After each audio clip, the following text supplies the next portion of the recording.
Committee on Insecurity in Alego Usonga constituency.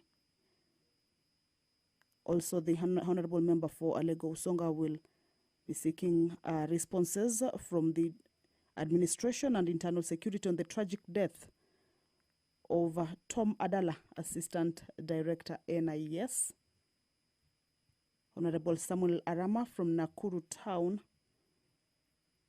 He will be seeking responses from the administration, the Committee on Administration and Internal Security on the arrest and death of Mr. Alfred Nyakeko.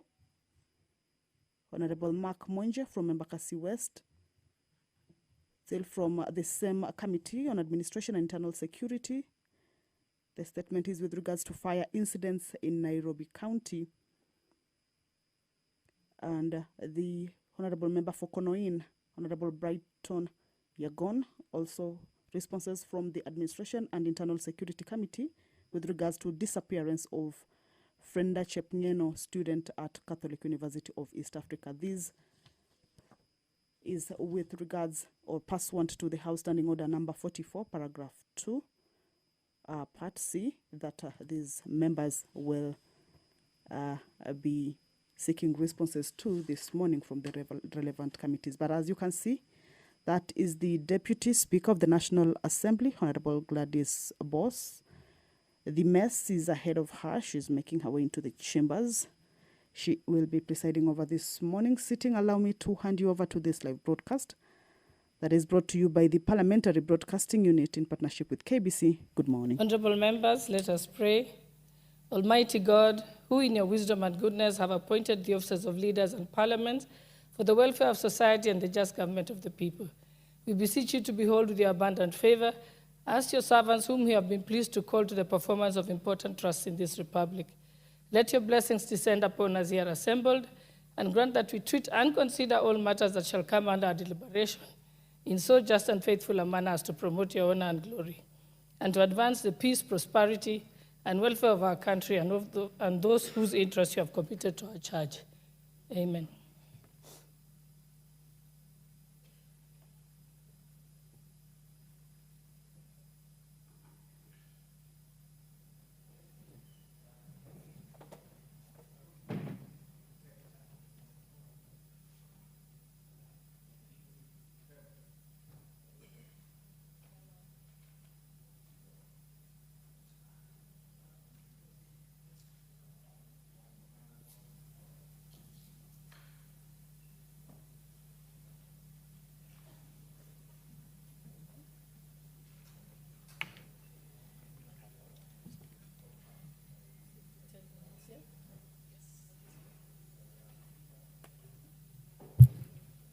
Sergeant at Arms, you can ring the bell for 10 minutes.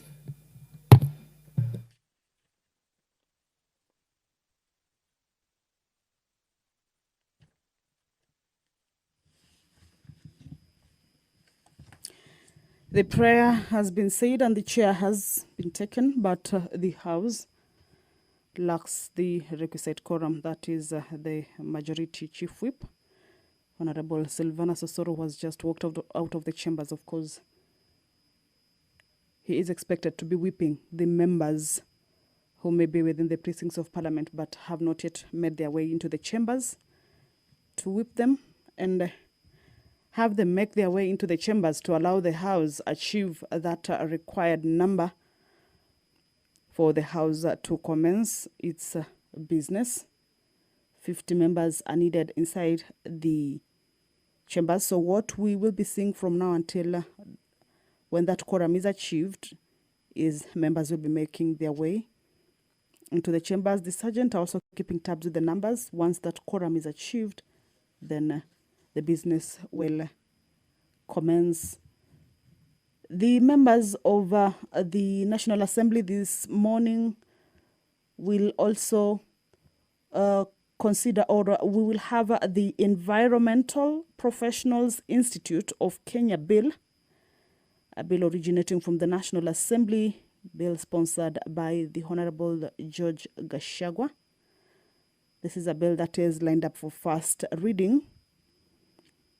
But the principal object of this bill is to provide for a legal framework for the establishment of the Environmental Professionals Institute of Kenya and that will be seeking to promote professionalism within the environment profession and to also provide mechanisms for registration, licensing, regulation, and professional development of environmental professionals. This is a bill that is coming up for first reading on the floor of the House this morning before it proceeds to the next stage.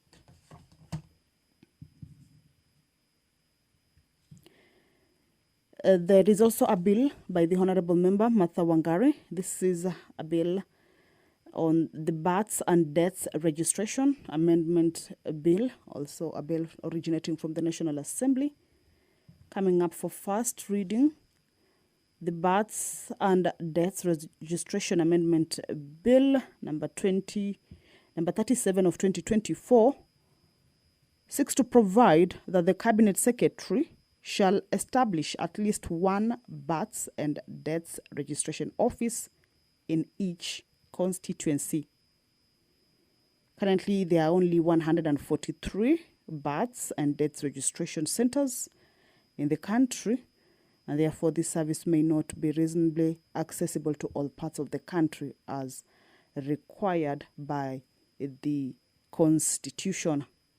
So this is a bill that seeks to have the Cabinet Secretary establish at least one births and deaths registration office in each constituency, of course, to allow for efficiency in service delivery. So that is also a bill that has been lined up for first reading on the floor of the National Assembly this morning once the House begins its business.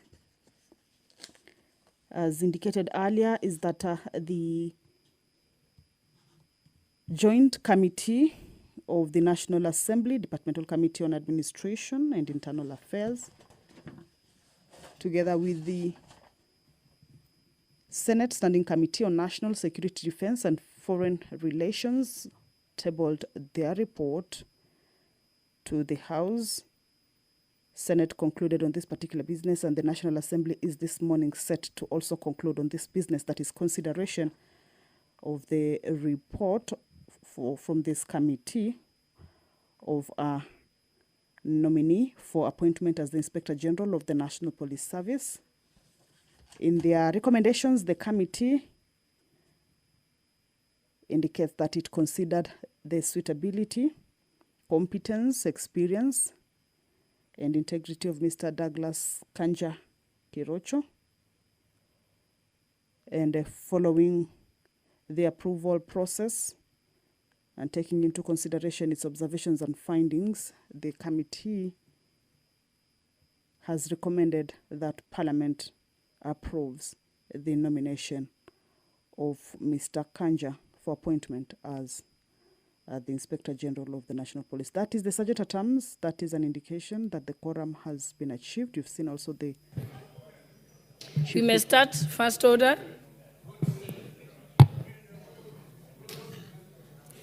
Order number 1, administration of oath. Order number 2, communication from the chair. Order number 3, messages. Order number 4, petitions. Order number 5, papers. Deputy Majority Whip. I think I'm seeing the first paper is the Deputy Majority Whip. Yeah, but yes. Now she's not Proceed. here. I could do this. Or is it Majority Leader? Okay. Thank you. It says whip on my order paper. Proceed. Honorable Speaker, I beg to lay the following papers on the table of the House today, Wednesday, September 18th, 2024, morning sitting. 1, annual National Government Budget Implementation Report for the financial year 2023-2024 from the Office of the Controller of Budget. 2, annual County Government Budget Implementation Review Report for the financial year 2023-2024 from the Office of the Controller of Budget. 3, annual report of the Capital Markets Authority for the financial year 2022-2023 from the Capital Markets Authority. 4, reports of the Auditor General and financial statements for the year ended 30th June 2023 and certificates therein in respect of, Honorable Speaker, these are very interesting papers. A, NAC Kenya. B, National Agenda Party of Kenya. C, Justice and Freedom Party. D, United Progressive Alliance. E, United Democratic Party. F, Green Thinking Action Party. Kenya Union Party. H, Grand Dream Development Party. I, Chama cha Kazi. J, Kenya African Democratic Union, Asili, KADU Asili. K, Mabadiliko Party of Kenya. L, National Reconstruction Alliance. M, Safina Party. N, United Party of Independent Alliance, UPIA. People's Trust Party. P, Wiper Democratic Party. Q, Democratic Party of Kenya. R, Ubuntu People's Forum Party. S, Tujibebe wa Kenya Party. T, Amani National Congress. U, Kenya African National Union. V, Chama cha Uzalendo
The gravity of this matter and how it goes, apart from us requesting for a statement, I would personally would like to request you, Honorable Speaker, to request the Minister for Interior to come to this House and explain where this elected leader is, instead of waiting for a statement for a member.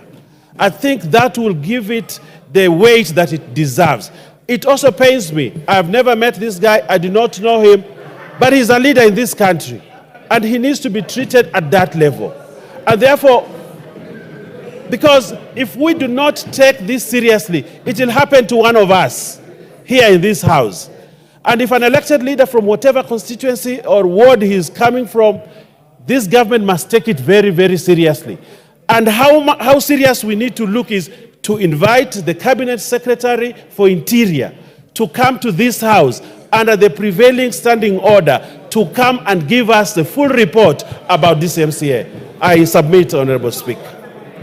Majority Leader, I think you very well know that the Cabinet Secretary can only appear before the House pursuant to a question placed before the Speaker, upon which the Speaker will now then summon the Cabinet Secretary to appear before the House on the specified days as per the standing orders. So I think to ask that the Speaker summons them now, just from your submission on the floor of the House, is misleading the public. But I think, Honorable Kainan, you also have the option to put in a question for the Minister to come and answer it here on the floor of the House.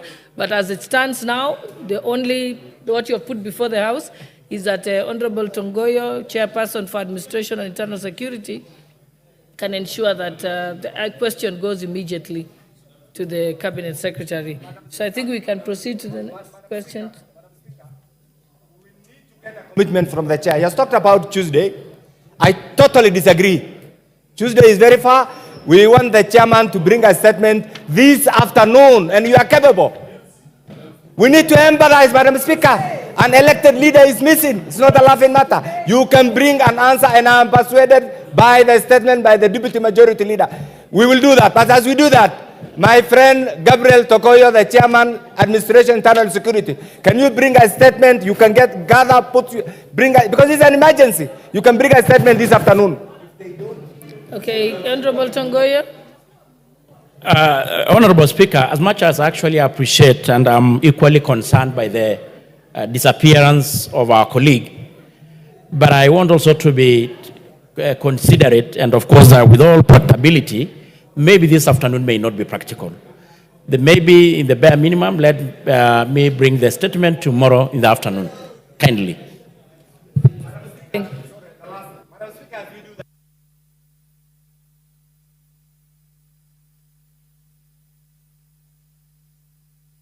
Points that the Honorable Yusuf Hussein is being held by something. I hope nobody is tampering with the ICC system here. Madam Speaker, all evidence points that Honorable Yusuf is being held by our security agencies.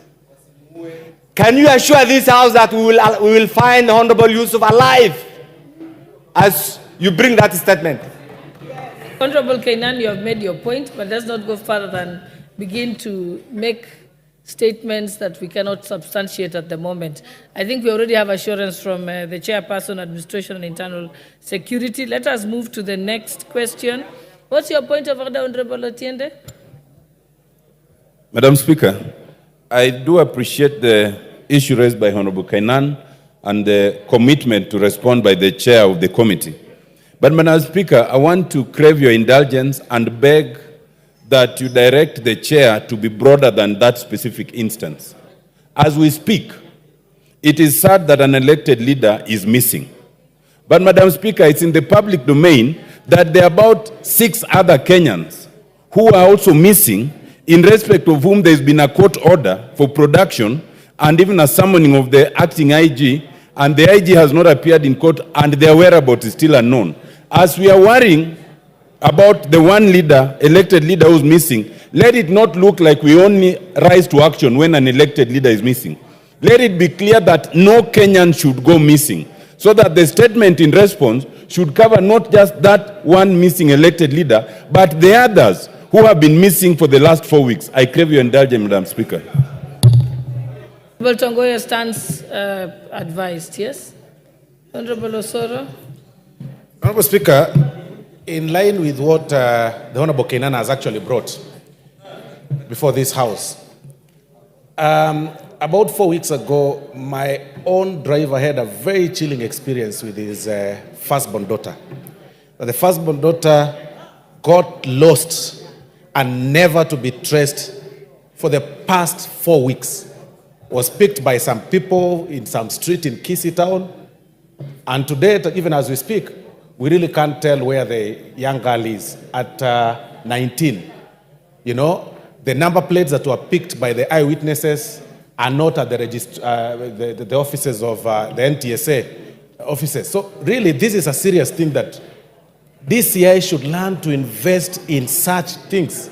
Exactly, because the budget that gives the national security, Honorable Speaker, is too much. These things shouldn't be happening. And that is why I really believe what Honorable Kenan is saying, that the DCI should actually explain to us why it takes so long with the modern technology that we have and the investments that world over people are doing to trace a person. If it happens,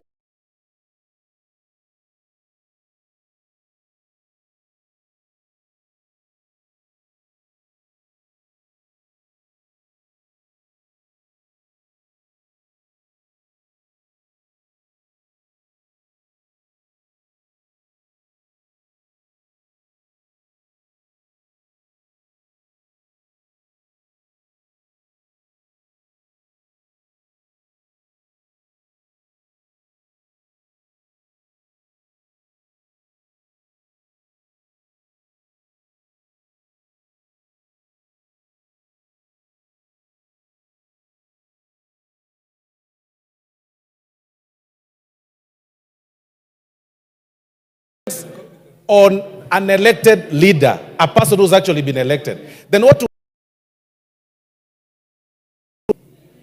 Get the answers for the specific request, but the CS can be summoned to explain the broader issues. Thank you. Next statement by the Honorable Member for Igembe Central, Honorable Daniel Carrido.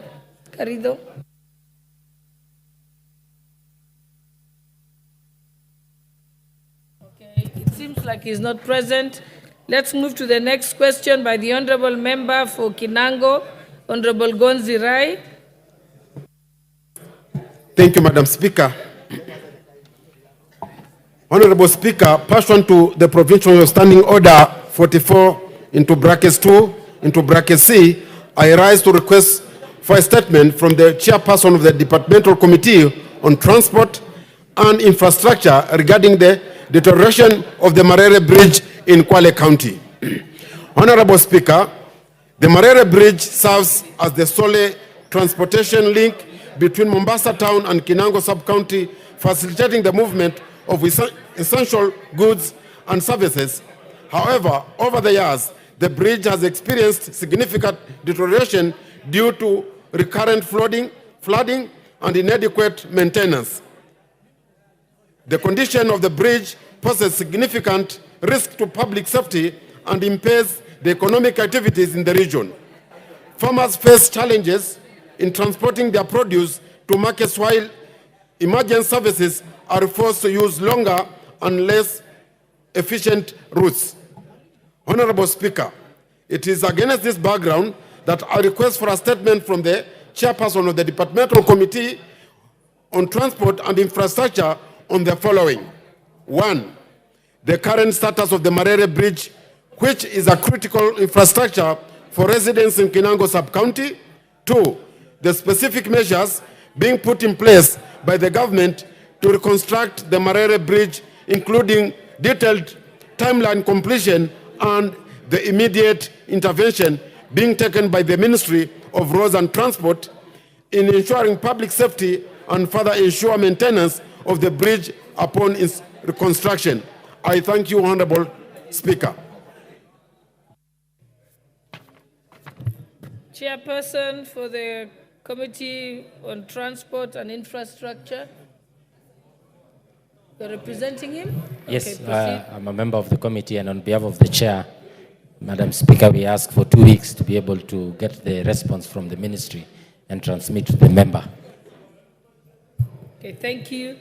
Okay, I'm now told that the Honorable Member for Igembe Central is back. Honorable Daniel Carrido, kindly make your statement. Thank you, Madam Speaker.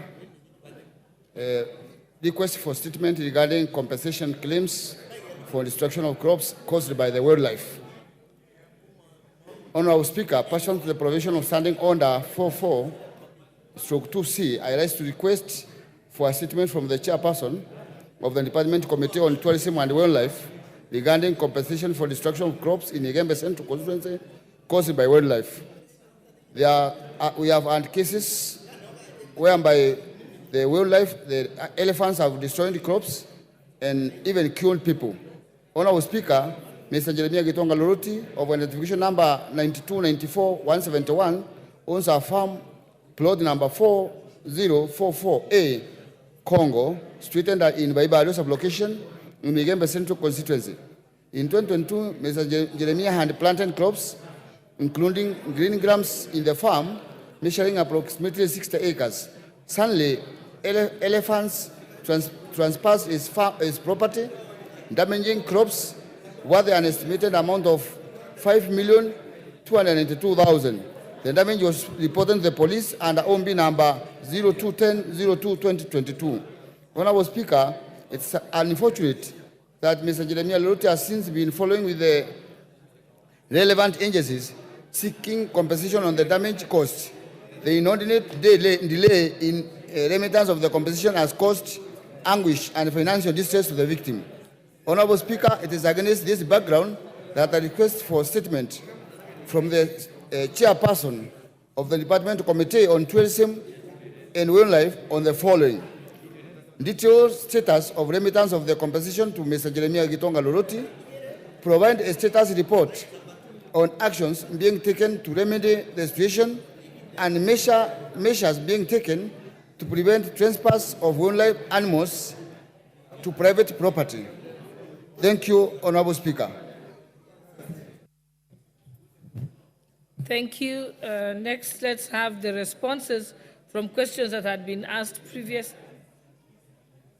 Oh, yes. Chairperson, Tourism and Wildlife. Any member of that committee?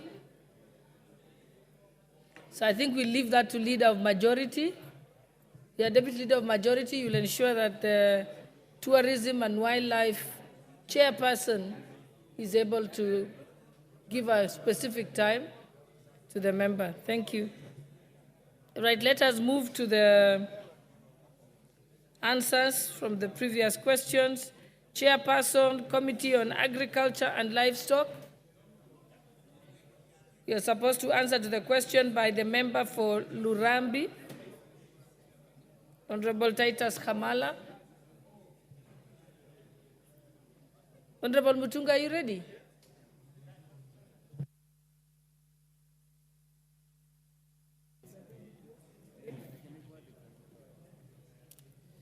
Thank you, Honorable Speaker. Honorable Speaker, I stand to respond to the statement requested by Elsie Mohanda, the member for, and Honorable Titus Kamala, MP. Honorable Speaker, pursuant to Standing Order number 44/2C, the Honorable Elsie Mohanda, MP, and Honorable Titus Kamala, MP, requested for statements on 14th of August 2024 on the interim cane price for the month of August set by the Agriculture and Food Authority on the reduction of sugarcane prices by the Agriculture and Food Authority, respectively. Honorable Speaker, the Ministry of Agriculture and Livestock Development responded as follows on the issues raised in the statement. The statement by Honorable Elsie Mohanda, MP, regarding the interim cane price for the month of August 2024 set by the Agriculture and Food Authority.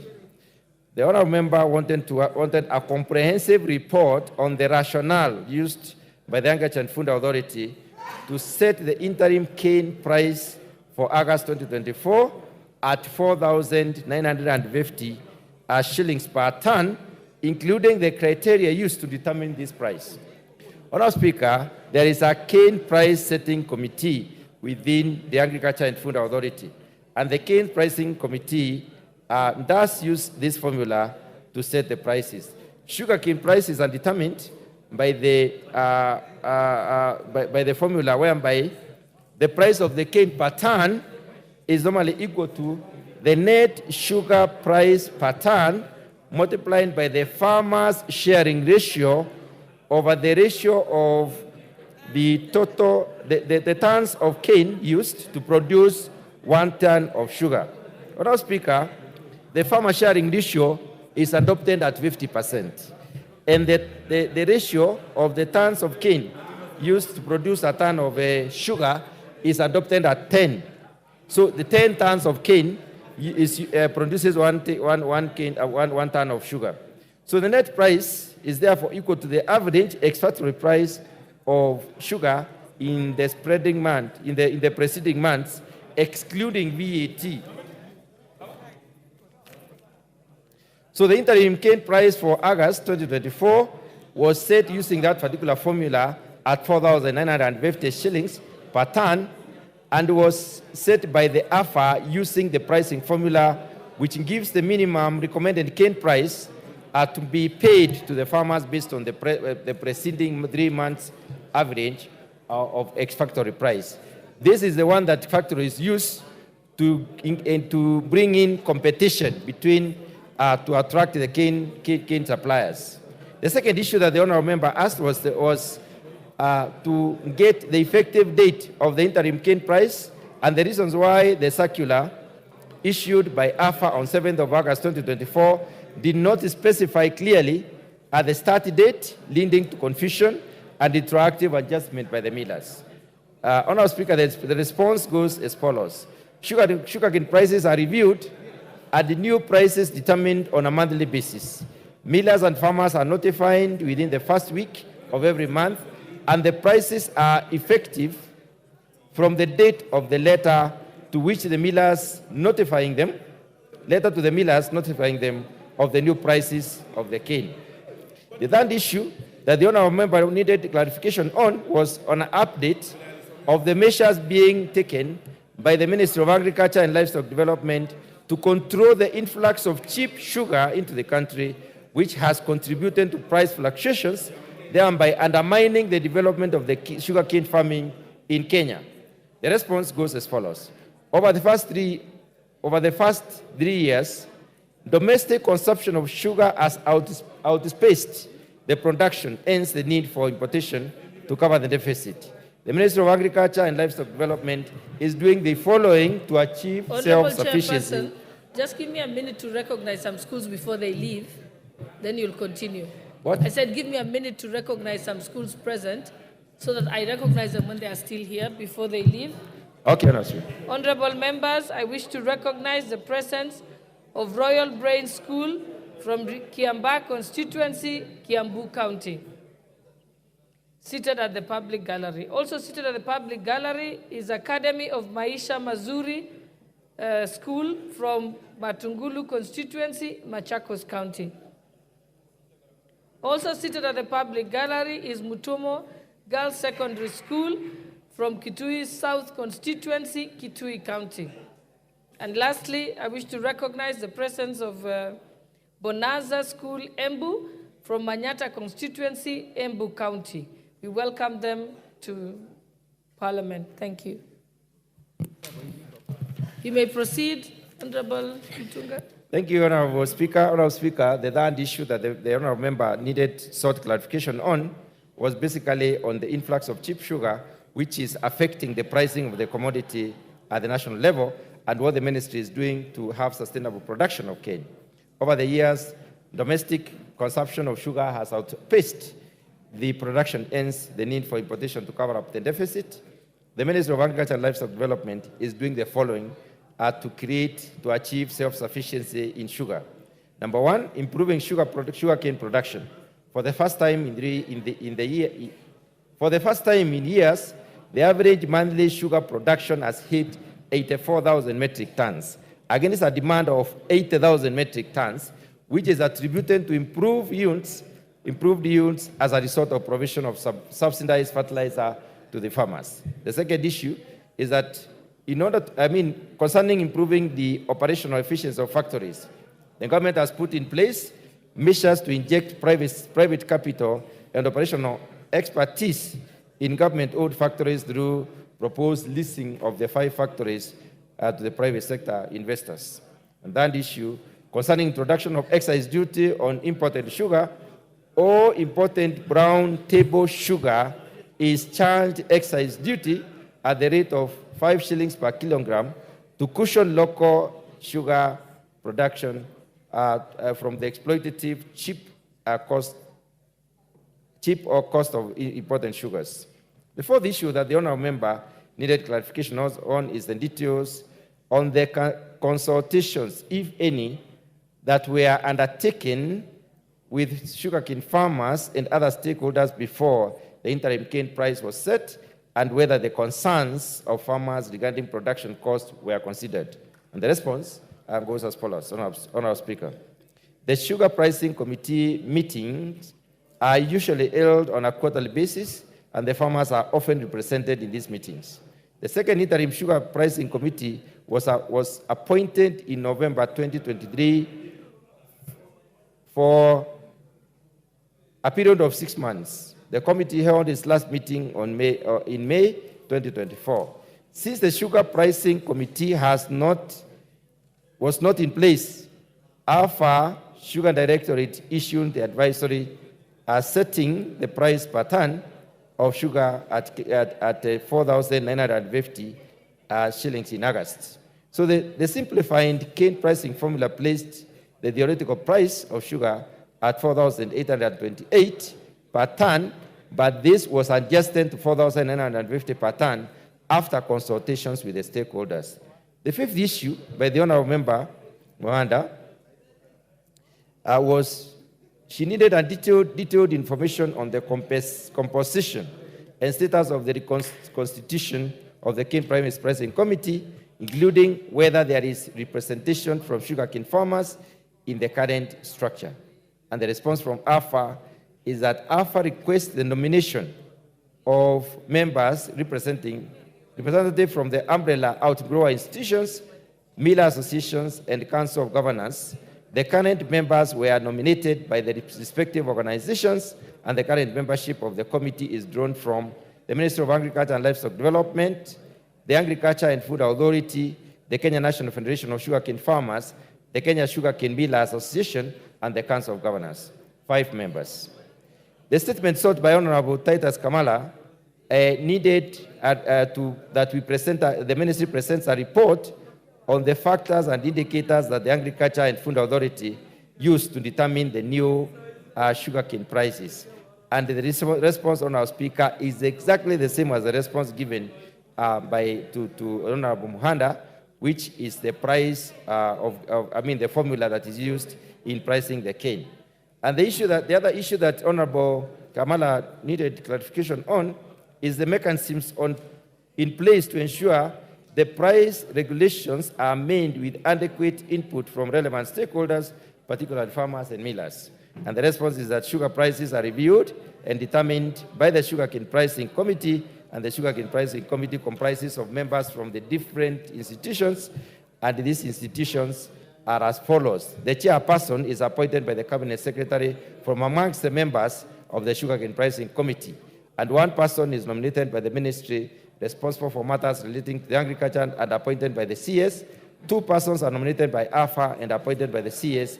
2 persons are nominated by the registered umbrella outgrower institutions and appointed by the CS. And 2 persons are also nominated by registered umbrella miller associations and appointed by the CS. And finally, 3 persons are nominated by the Council of Governors from the county governments from the sugarcane growing areas and appointed by the CS. Meetings of the Sugarcane Pricing Committee are held quarterly, during which millers and farmers make submissions touching on different production, touching on cane production and the sugarcane processing costs.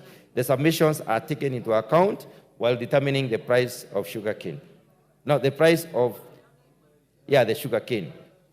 So the other issue that the honorable member needed clarification on was plans to review the potentially reverse this price reduction in light of its negative impact on the livelihoods of the farmers.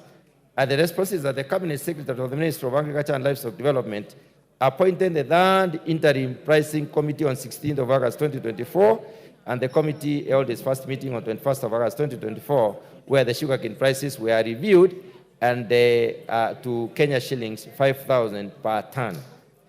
The final request from the member was what the long-term strategies to stabilize sugarcane prices and ensure fair compensation to farmers are. And these are the responses in terms of the strategies. Number one, to conclude the review and assessment of the crop or sugarcane general regulations 2020 to provide the sugarcane pricing committee, to provide for setting up the sugarcane pricing committee. The regulations were rejected by Parliament for inadequate public participation. The review process of the regulations is ongoing and it will be asserted once public participation is completed. The second response is in view of the operationalization of the cane testing units, which make it possible for payment to farmers of cane to be made based on the sucrose content. AFA is undertaking public participation on quality-based cane payment system, which is QB-CPS, Regulation 2020. Once the regulations are gazetted, Honourable Speaker, the Sugar Directorate, in collaboration with the cane testing services, will work to ensure reliability and consistency of sucrose content measurement, thereby contributing to transparent and cane pricing mechanism.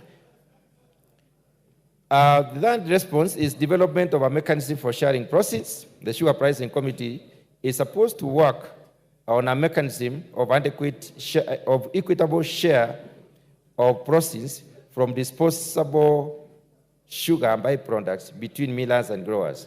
This will create a collaborative and sustainable relationship in the sugarcane industry and will be achieved through operationalization of the cane testing unit. And the final response, Honourable Speaker, is that seed cane multiplication and distribution will take place at the Sugarcane Research Institute, which has 27 new cane varieties. The government is working on a mechanism to undertake multiplication and distribution of the seed cane varieties that are early maturing, high yielding, and resistant to pests and diseases, and may I add the fact that also the high sucrose content. So provision of farm inputs like subsidized fertilizers to improve the yields and also provide more earnings to the farmers is also in the package. Thank you, Honourable Speaker. Okay, so we have that response. I think the next, they don't have the,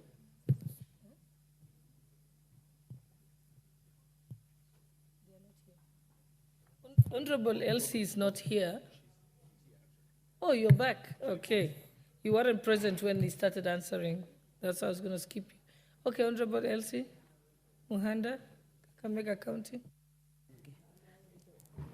Thank you, Madam Speaker, for giving me this chance. I wish it to be on record that the response is not satisfactory. When I look at the ratio of setting the price, it has still not taken into account the price of the fertilizer, the cost of production. So going back to my people in Western, with this kind of response, this is not going to help the farmer, this is not going to help cane production, because where we are sitting, the farmers are frustrated. The farmers are putting in more than they are getting. Thank you. Yes, Honorable Mutunga. Honourable Speaker, the report I've just read indicates clearly that after the provision of subsidized fertilizers, the farmers are producing at a much cheaper and the productivity has increased. I do not know what the honourable member really alludes to when she says that the farmers are suffering.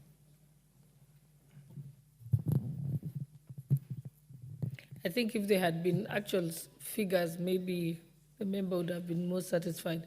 But you can still raise the issue with actual figures, the question with actual figures, what you think it is, and then maybe you can get a better response. Okay, the Honorable Member for Lurambi, Honorable Khamala. Yes, thank you, Madam Speaker. I appreciate the chair and the responses that he has given. Madam Speaker, I appreciate the revision of the price per ton, which was revised by 50 shillings upward. That's just a palliatory. But I strongly believe that for us to resolve all the questions that we have around sugarcane farming and the trade at large, the sugar bill that is with us is going to provide a solution, because the problems we are having are as a result of AFA. AFA has not been generous with sugarcane farming, and I believe when the sugar bill comes and we all give it the support that we need to give it, to pass it, it will bring back the Kenya Sugar Board. Kenya Sugar Board will bring back directors that are elected by farmers, and we'll have so many of these things resolved. So, Madam Speaker, also, I don't want to open it up, but the importation of sugar coming in, I pray and hope that the Minister of Trade and the Minister of Agriculture can resolve that. Other than that, I want to say thank you, Chair, for the response, and we are people of faith, so we'll look forward with hope. Thank you. Next response from the Chairperson, Administration and Internal Security, in response to the question by the Honorable Marianne Kaitan, Member for Aldai.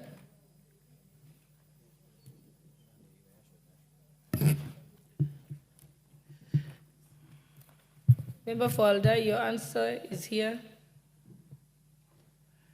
I think there's quite a number.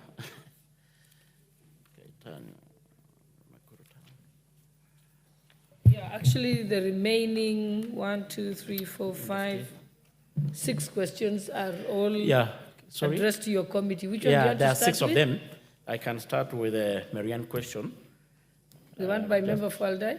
Yeah, just sure. So I don't know whether do we have to go in a particular order or? Yeah, let's first make sure that the members who are already here. Is the Honorable Member for Alego Usonga, Honorable Atandi here? No, so we can start with the ones where we have a member present. Maybe this the one, The Honorable Maclab. Member for Embakasi West is present, so you can move to number 7. After the one by Member for Aldai, you move to the one for Member for Embakasi West. And maybe Maclab. And then I don't see any question. There's no question Baringo. Yeah, I have got yours also. I've got 6. Just help me sort. Okay. Thank you, Honorable Tongoyo, Speaker. desist from consulting with the member. Okay. Because it is me who Well will give you the advised. permission. Well advised. So I'm just explaining to you what you should do. You can ignore Honorable Magilap. Okay, well Okay, guided. so you'll move to number 7.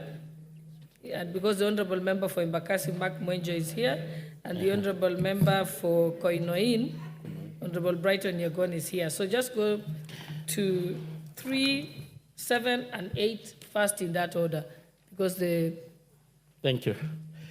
Thank you, Honorable Speaker. The member for Aldai constituency, Honorable Marianne Kaitan, had requested for a statement regarding maendeleo ya wanawake election. And in specific, the Honorable member particularly sought to be informed, 1, aware that the effect of the COVID-19 pandemics are now under control, what plan does the maendeleo ya wanawake have to call for election at the earliest visible date? And the mechanism in place to ensure that NGO adheres to the existing act. Honorable Speaker, maendeleo ya wanawake organization,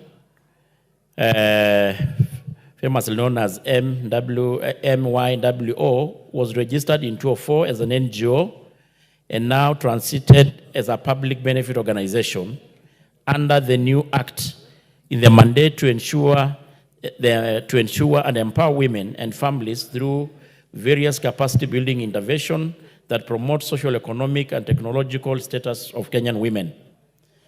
The maendeleo ya wanawake elections are governed by Regulation 3 of YO regulation attached to its constitution of the specific interest to this matter at hand is Regulation 3I, which provide maendeleo elections shall be held after every 5 years in accordance with these rules unless advised by the AGM depending on the prevailing circumstances. In an attempt to comply with the foregoing regulation, the Maendeleo ya Wanawake held a National Executive Committee as evidenced by the minutes dated 26th to 27th January 2023, where elections were extensively discussed with attempts to set election date, which proved futile, with the matter referred to the organization's AGM, which was to be held in August of the same year. However, on 11th August, Maendeleo ya Wanawake held another NEC meeting where the opinion of all Maendeleo ya Wanawake leadership, ranging from grassroots to the national officials, was sought, and it was eventually agreed that election be held in 2026. As all members claimed that their areas were not ready to carry out elections in 2024, as had earlier on been proposed. However, on 9th of December 2023, the organization held its AGM. Within all the resolution of the various NECs were deliberated, considered, and either amended or upheld. On matters concerning election, the following unanimous resolutions were made by the delegates at the AGM. 1, election scheduled for 19th March 2024 be postponed owing to technical, administrative, or financial difficulties. The year 2024 to 2027 be used for massive and intensive recruitment drives and cleaning the membership register at various levels of the organization. C, establish a detailed calendar for the elections. And lastly, election to be held in the year 2028 after establishment of an authentic register of the members. Honorable Speaker, on the mechanism put by the NGO to ensure adherence to the existing Act, the Public Benefits Organization Regulatory Authority is established under Section 34 of the Public Benefits Organization Act of 2023, and the mandate of the authority is to register and regulate NGOs, PBOs operating in Kenya, and despite operationalization of the Act, regulation to the Act are yet to be published, and thus the authority is still operating under the purview of the NGO Coordination Regulation of 1992. And lastly, Honorable Speaker, on the last question, requirement for the NGO to comply with the terms and conditions of the register, requirement for NGO to file annual returns and audited accounts for review at the closure of any financial year, requirement by the NGO to comply with the provision of their respective constitutions, and developing and publishment of the annual NGO sector report to advise the government on the role of NGO in national development plan and to provide information on their compliance level. And lastly, the mapping of NGO/PBOs in order to ascertain that the operations are in accordance with the Act and the regulation. Thank you, Honorable Speaker. Okay, you want to move to Honorable Member for Aldai? Thank you, Madam Speaker. Thanks for the response to my statement. However, the issue that was raised has not been addressed because the Act is very clear on management of these particular bodies. The excuses that they have given for non-compliance being that they are going to mobilize members. These are members of Maendeleo ya Wanawake who have been in existence for forever. It's not a new entity. The members exist and they've been there. And also to give excuses like things like COVID-19 and all these other pandemics, those are just excuses. It is like telling us that we cannot conduct an election because there was COVID-19. I mean, so my issue, Madam Speaker, is that the committee has still not addressed the issues that I raised, and in terms of compliance, what is required of them to comply. Because as we speak right now, they have not complied, and the women who are members in my constituency and many parts of this country are crying because they need an election. The people who met were just a neck and not the members themselves to be asked. So therefore, Madam Speaker, I still feel that has not been addressed. And secondly, the issue of them complying in terms of reporting on their accounts and all other statements, again, that has not been complied. So I still stand to be guided on that statement. Do you have any response? Yes, Honorable Member for Kisumu. Thank you, Madam Speaker. Member for Kisumu West constituency. Madam Speaker, I belong to that committee, the Committee of Administration and Interior. But first and foremost, I want to speak as a woman who's also a member of Maendeleo ya Wanawake. Madam Speaker, this is the largest women grouping right from the grassroots. And Madam Speaker, it cannot be said that elections cannot be held for over 5 years, Madam Speaker, so that the women get an opportunity to put new leadership or to confirm the leadership that they have. Madam Speaker, Maendeleo deals with all aspects for women right at the grassroots. Why is it that it is always so difficult for leadership to let go through elections so that women can still affirm them or have another say as to who should lead them? Madam Speaker, if you look at it now, Maendeleo ya Wanawake is not as strong as it used to be. Because when leadership stay in power for too long, they become lethargic. They become used to what they're doing.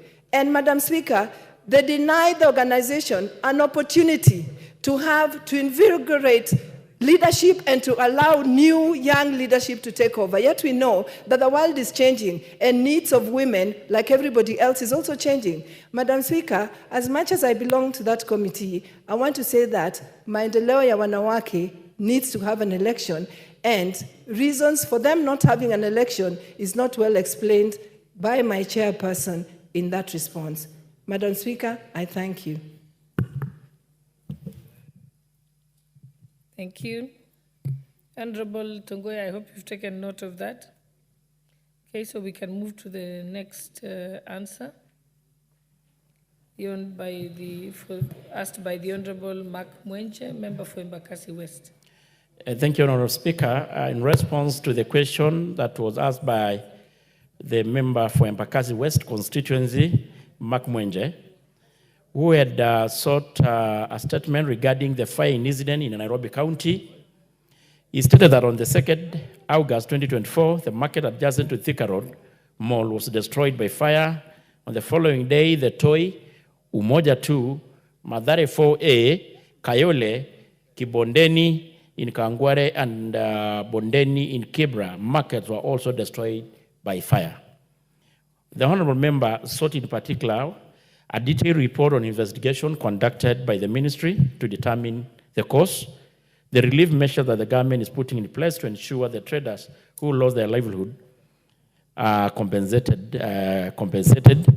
Secondly, thirdly, the long-term plan being implemented to protect market in the Nairobi region. Honorable Speaker, on the 2nd, the fire broke out in Wetamera slum, straight near Valcon House, just a few meters from the Thika Road Mall, along the Roysambu roundabout, opposite Shell petrol station. The affected area was not a market, but a structure used by traders as a store for merchandise. This hired space belonged to Waingoi, was completely destroyed in the blaze. Nairobi County fire fighters responded promptly and managed to extinguish the fire. Affected individuals are traders who lost the stock are 25, tenants affected were 10, and Mabati structure burned down were 12, permanent houses was 1, and the cause of the fire was not immediately determined. The crime scene investigators documented the scene and collected exhibits for forensic analysis. The Kenya Power and Lighting Company Experts were also invited, and a comprehensive report will be issued upon completion of investigation, which is still ongoing. On the toy market, Honorable Speaker, on that, at around 5:30, a devastating fire swept through the toy market, destroying 1,253 stalls and causing extensive damage to the property of unknown value. 4 individuals were burned beyond recognition: Kevin Ocheng, who is age 35, Janet Kweyu Ochek, age 20, and the other victims remain unidentified. The fire was reported to Kibra Police Station, and the scene was visited by police officers and various officials. Samples and debris were sent to the government chemist for analysis, while the bodies were taken to Nairobi Funeral Home for postmortem and identification. The cause of the fire is still under investigation. On the Umoja 2 market, Honorable Speaker, the fire burned down 10 mabati structures on 3rd August at around 5 a.m. at Umoja 2, affecting 20 people. The fire was controlled by the police officers, members of the public, and Nairobi firefighters, and the cause of the fire is currently under investigation. That is by the time of writing this report. By the Directorate of Criminal Investigation, Kayole Police Division in Embakasi Sub-County. About the Mathare, the Fears Inverno burned down Baghdad village, a slum located in the Mathare 4A. That is Untali location. The fire destroyed all the 85 mabati structures and household goods. Nairobi firefighters responded and managed to put off the fire, and the cause of the fire suspected to be an electrical fault. The crime scene investigators personnel documented the scene. The debris were collected and taken for analysis at the government chemist to confirm the cause, but the report is not yet ready. Equally, the Kenya Power and Lighting Company Limited experts were invited also to the scene. On the issue of the Kayole market next to the Naivas, there is no report on the fire incident at Kayole market. On the Kimbondeni market, our investigations have established that Kibondeni market does not exist in Kawangware. Rather, there exists Kibondeni College, which is in Westland constituency, sub-county, and no fire incident has been reported at the college. On the Bondeni market in Kibra, investigations have established that Kibra constituency has no market by the name Bondeni, and no recent fire has been reported in Kibra, other than the toy market incident, which occurred on that, as earlier stated. Lastly, Honorable Speaker, on the other question on the relief measures that the government is putting in place, the following relief measures were taken to support the affected families and persons: the provision of both food and non-food items, which were distributed on the 5th August. And these items include food, non-food supplies were distributed by the national government, the county government, and the well-wishers to the toy market traders, and a total of 7,200 iron sheets and nail and poles were given to the victims. The continuous barrasas and the public engagement to educate traders on the fire provision and control measures. And of course, this included educating the public on the safe electrical connection, emphasizing on the danger of illegal connectivity. However, Honorable Speaker, the ministry has no vote ahead to compensate the traders. On the issue of long-term, plans are underway to build modern market with fire hydrants, extinguishers, modern stores, lighting systems, accessible roads, ample space, and security communication network across the country to ensure the fire departments are well equipped and staffed for prompt response. And of course, upgrading existing market, including proper planning for accessibility of the fire engines. And ensure that traders conduct regular elections to resolve leadership issues. Lastly, Honorable Speaker, the recent fire incident in Nairobi have highlighted the urgent need for improved fire safety measures and infrastructure. Future strategies will focus on modernizing market infrastructure, improving emergency response capabilities, and ongoing public education to mitigate the risk of fire in incidences. And of course, this is to mention even close working and partnership between both the national government and the county government of Nairobi. Thank you, Honorable Speaker. Very well, Honorable Mwenje. Thank you, Honorable Speaker. Honorable Speaker, I want to thank the chair of the committee for his response. Honorable Chair, I want to confirm some of the details that he has put, that since I raised the question, there's been some relief to those members, more specifically to Moja 2, who are compensated both financially by the county and also non-food items so that they can be able to rebuild their businesses and get back on their feet. Honorable Speaker, the only issue I just want to add to some of the issues that he has mentioned. The issue of the modern markets as he has proposed, I would hope the chair of the committee would engage the Department of Planning, that when we do these modern markets, because some of these places where there are these modern markets, you don't have accessibility to them. And some of the modern markets, we can do them with containers or materials such as metal and mabatis. It needs to be done in a constructive manner that will allow for access. So if they consult together and give them guidelines, that would really help us. I'd also want to bring to the attention of the chair of the committee is that we also even had another fire just yesterday.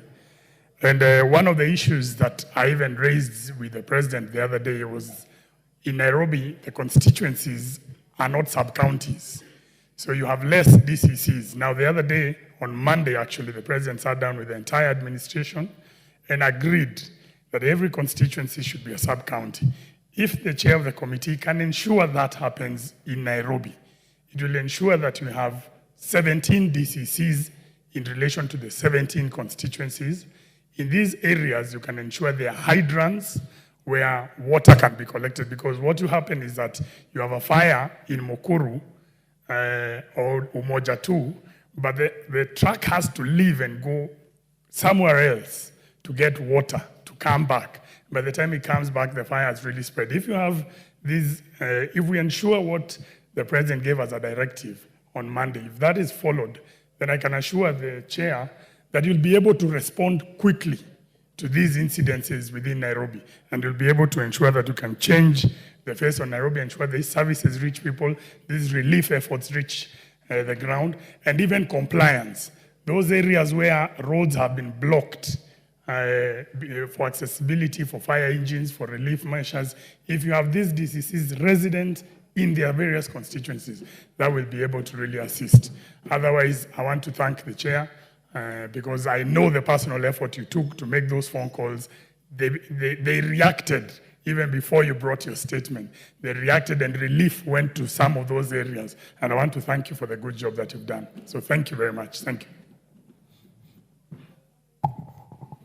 Very well, Honorable Mwenje. Let's have Deputy Speaker, Honorable Boss.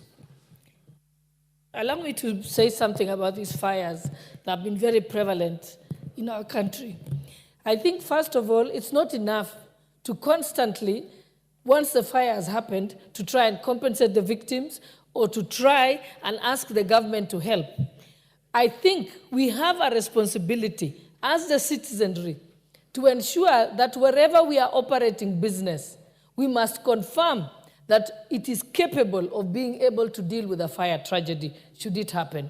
For example, I think, Honorable Mwenje, you should ask your traders, they should not agree to pay the county the levies and fees that they pay at the markets if there is no fire extinguisher in the premises. Because you have to be responsible. You can't say Serikali's idea each time. You must ask yourself, in this marketplace, suppose there is a fire, do we have extinguishers? Are the fire hydrants nearby? If not, they must say we are not paying any fees until those things are put in place, because that is the responsibility of the citizenry. We cannot be people who complain. Similarly with the schools, I've been telling parents, you as parents, when you drop your child to a certain school, it is your responsibility to ask, when the children are sleeping in the dormitory, is there a matron inside the dormitory? Is the door locked from outside? Is there escape routes for the children should there be a fire tragedy? Because yes, the government has said all dormitories should not have grills, and that they should be capable of having an adult child getting out of the window if necessary. But that is not being implemented. But we cannot expect the government to police every place. Each parent must have that responsibility to ensure that my child is in a safe space. I've encouraged parents to form small associations. You can make a group of 10 parents to be the ones who goes to inspect the schools, and even make impromptu stops at night to see where these children are being put. So it's very important that we begin to talk to the wananchi, to ask them, like, let us become our own police officers. Because ultimately, it is us who suffer. And at the end of the day, the government cannot compensate lives. It can only compensate property. When it is a market, it's easy. But what about when it was children, like the recent tragedy that we had at the school? So we must begin to change the conversation around this. Even here as members of parliament, we should be asking ourselves, how many fire extinguishers do we have at various points? How many times have we in this parliament had a fire drill? Not the time I've been in parliament. Nobody has prepared us for any fire drills. Should we escape? The other day when we had the breach of parliament and people came in, even getting out, nobody had trained us where exactly to go, where are the exit points, where are the places to take cover, and so on. So we must become the owners of our own security. Thank you, and I hope that the chairperson for internal security and administration will summon the various institutions to ensure that this is done. It is not enough for a county to have a fire brigade truck sitting at a certain place. It's better to have more fire extinguishers than a truck in any specific place. Thank you, Honorable Speaker, for the opportunity. Very well. Or maybe this should be the last interest. Yes, Honorable Member. Rosa Buyu. Thank you, Honorable Speaker. Honorable Speaker, I don't pretend to speak for government, but I'm speaking as a member of ODM who sits in the Committee of Administration. Mr. Speaker, I've just listened to the solution that the Honorable members put through. And one of those solutions is that we make each constituency a sub-county. I know that in the committee, we've actually been talking and seeking authority so that we can have each constituency as a sub-county. But you know that once that is done, it has a lot of implications on budgets. We know where we are coming from, and the Gen Zs just confirmed it to us that we are not in a good place to be spend. We don't have money to extra money to spend, and we must be vigilant on how we spend the little that we have. The truth of the matter is that it's not possible to have every constituency be a sub-county. So in whatever solutions that we are seeking, there must be solutions that are workable within the budget that we have currently. So as much as it might look glossy, and as much as it might be what we are looking for and what we want, we know that we are facing real budget constraints, and it would not be possible to make every constituency a sub-county. Thank you, Chair. What's your point of order, Honorable? Raise under standing order number 1 and ask you, Mr. Speaker, that the last 3 weeks before we went to recess, I had a statement. And yesterday, I was called by the clerks to say my statement will be read this morning session, and the chair for security has the answer. The only problem is that the order paper does not contain that. So, Speaker, I'm asking you to implore, use article standing order number 1, and ask the chairman to give me the answer because he's here. So, Speaker. Very well, I've heard you, but I would advise, and I will actually rule and indicate that talk to the table. We shall allocate your statement possibly just this afternoon or as soon as it's possible. Otherwise, I think let's have the last person speaking on this, and the very last, Wanyonyi, and then we move to the next order. Thank you very much, Mr. Speaker, for giving me the chance to talk about this problem of fire in this country. It's not only in Nairobi, but it's all over. We are losing innocent lives because of not being prepared or not even thinking of tomorrow. Mr. Speaker, I think we should, as a House, be able to pass a resolution as to what we should do to at least to assist those innocent souls of this country that have actually gone missing. And you know the case of Nyeri, the Speaker, and you know I also had a problem in my constituency where we lost almost 4 innocent students because of the fire. And on going to inspect the building, the dormitory in which the children were, we found that actually it was carelessness of the school management. And therefore, I think, first and foremost, Mr. Speaker, we should actually look at it and see what we should do.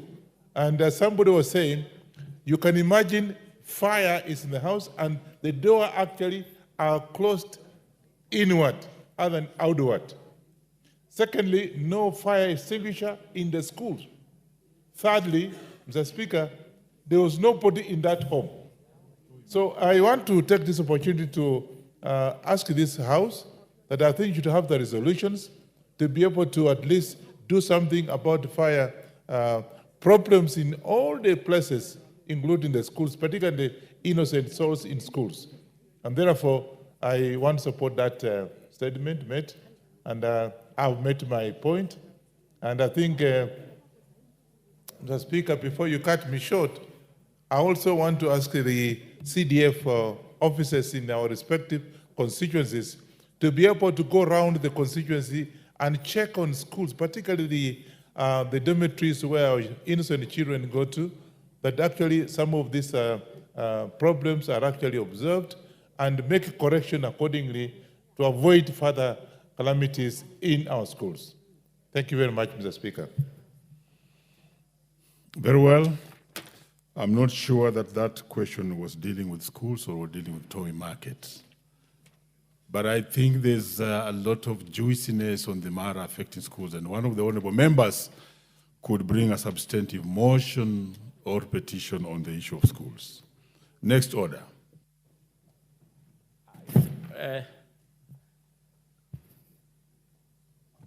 Very well. There's one more statement. I still had one statement, but Honorable Speaker, if you just want to allow me, I don't want to really go back to what members have said, but I want also to say that the issue of fire and all this is not just the mandate of national government. It is a cross-cutting. It needs a collaboration between all the players, all the sectors, to include the county governments. That, of course, who are supposed, of course, to have the fire engines to help to put off whenever such an incident has happened.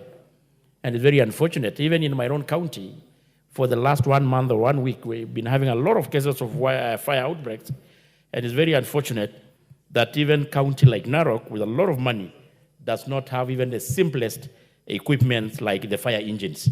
So I support the sentiment of members. Lastly, Honorable Speaker, on the question being sought by the MP for Konoin constituency, my friend Brito Diogon, he had sought a statement regarding the disappearance of the one friend Chepngeno, a student of the Catholic University of East Africa.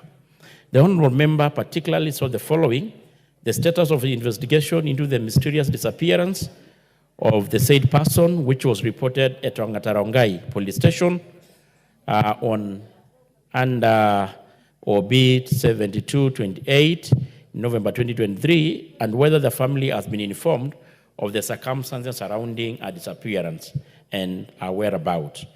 Secondly, the step that the ministry has taken to ensure the missing student is expeditiously traced, and of course the security measures that the government has taken to guarantee the safety of all students and school-going children in order to protect them from potential instances.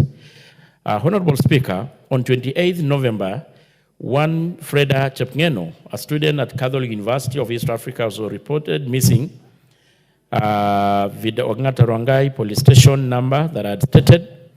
A circulation of the missing person to all police stations in Kenya was made via Ongata Rongai police station signal, and the preliminary investigation revealed that on 22nd November 2023, friend Chepngeno and our friend Yvonne Wamboi went to Legend Club within Ongata Rongai Township.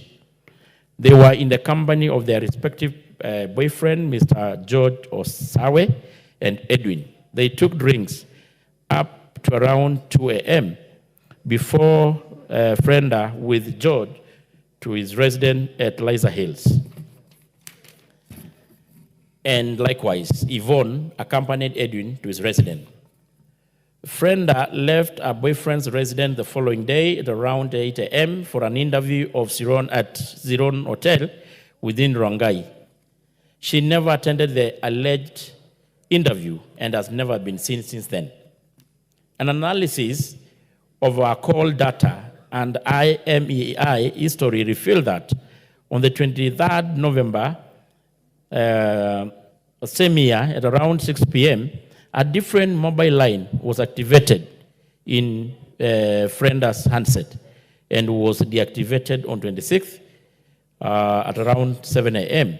The owner of the said phone number, Paul Momanyi, was arrested at a quarry area within Ongata Rongai Township and interrogation. He agreed, having used a mobile phone, make Samsung A13 on the above date. The description of the said phone fitted the one belonging to the missing Frenda. Paul Momanyi stated that the said mobile number had been brought to him on the 23rd November at around 9 a.m. by Mr. Cyrus Ongeri, who was a border rider and a friend to him as a security for a loan of 1,200. Mumanyi inserted his SIM card into the said phone and used it up to 26th when Cyrus Ongeri paid back his money. Honorable Speaker, from the above finding, Cyrus Ongeri became the person of interest in this matter.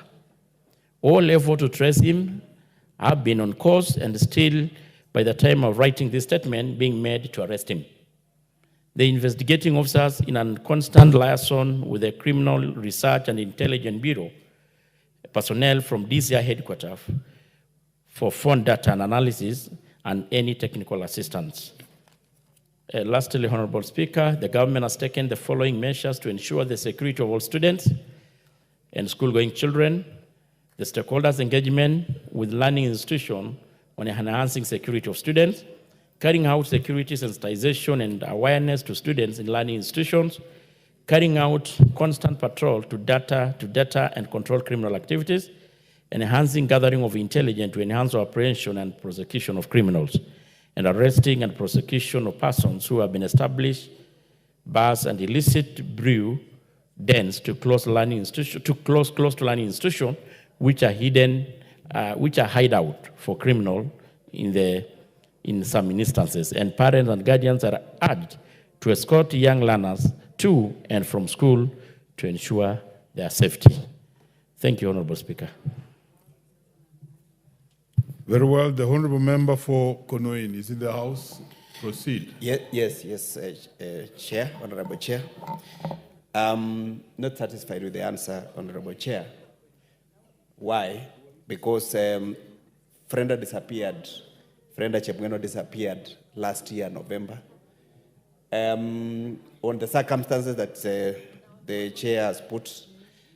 However, there was a lot of laxity, there was a lot of lack of diligence with regards to, with DCI, with regards to follow-up and trying to follow up on Ongeri Silas, who is the person of interest in this matter, who even took her phone.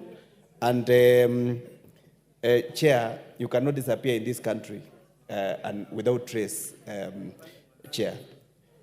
We need DCI to move faster so that they can find Frenda, Chepngeno, so that Frenda can reunite with the family.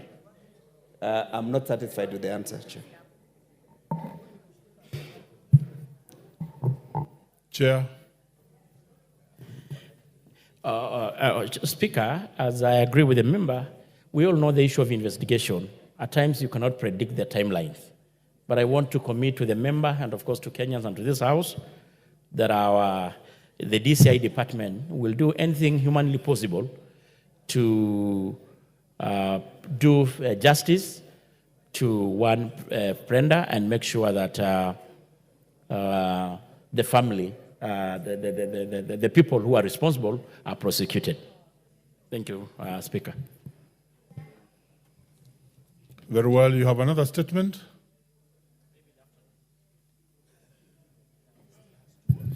In fact, I've got a number, but I think the Speaker had ruled that I do for the members who are in the House, maybe the rest in the afternoon. The Honorable Samuel Atanji is not in the House. He had sought a statement from you. The Honorable Samuel Rama is not in the House. He had also sought a statement from you. I therefore propose that you table those statements. Yeah, for record purposes, because they are not in the House. Next order.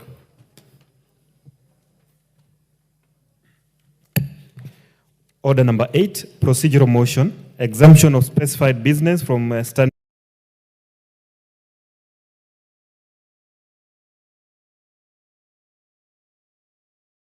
Speaker, Honorable Speaker, I beg to move the procedural motion to exemption of specified business from Standing Order 43.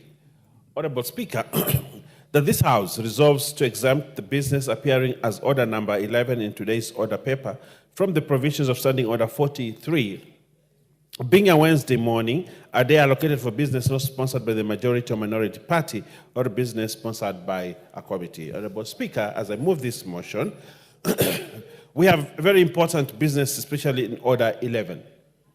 Notwithstanding that the other orders are very important, Honorable Speaker, but you see, this is a very special order and comes in a special motion. And this motion is to ensure that this country has a substantive Inspector General of the Police. And therefore, I'd like to request this House, the indulgence of members and you, the Honorable Speaker, that you allow us today, this Wednesday, 18th September, to actually debate this particular motion, which is not sponsored by the leader, majority, or minority, so that we can expedite the installation of a new Inspector General of Police in this country. Honorable Speaker, I beg to move and request that the Honorable Naomi Wako, the Honorable Deputy Chief Whip, who is now the acting Deputy Majority Leader, to second. Thank you. Honorable Speaker, I stand to second this, and it is important that all the members, honorable members, to create time so that we can contribute to this, because it is a matter that concerns all of us, and it is a national concern. The earlier we do this, the better. So I second. Thank you. Honorable members, order.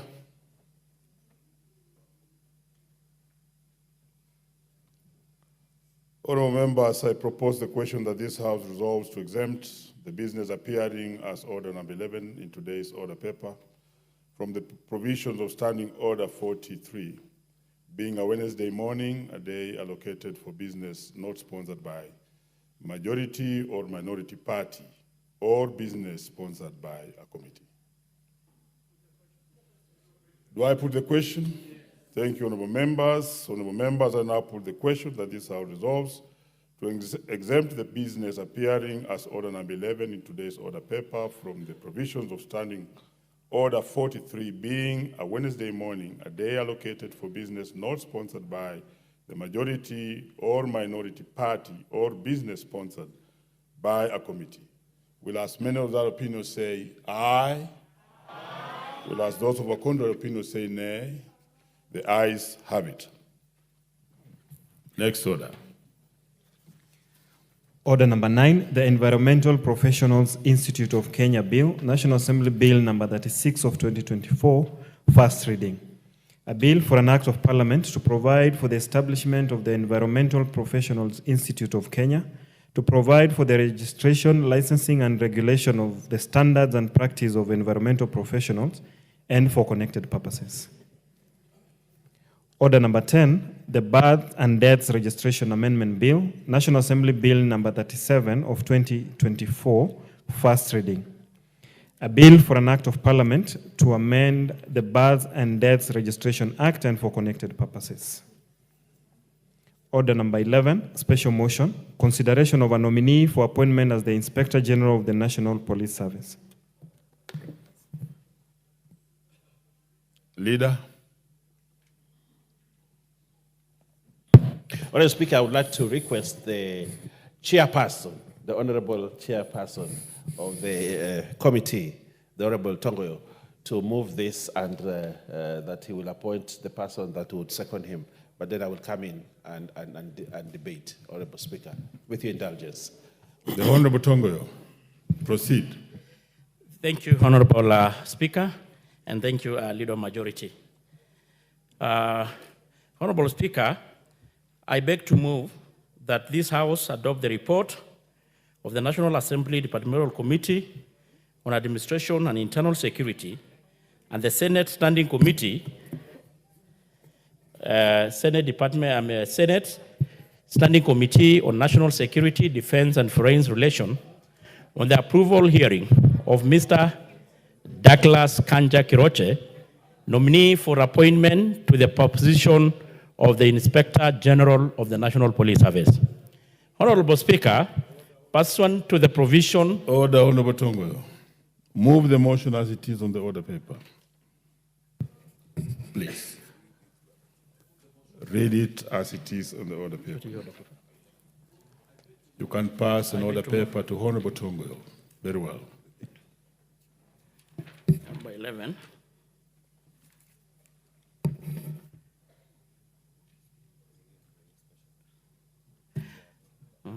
Consideration. Mr.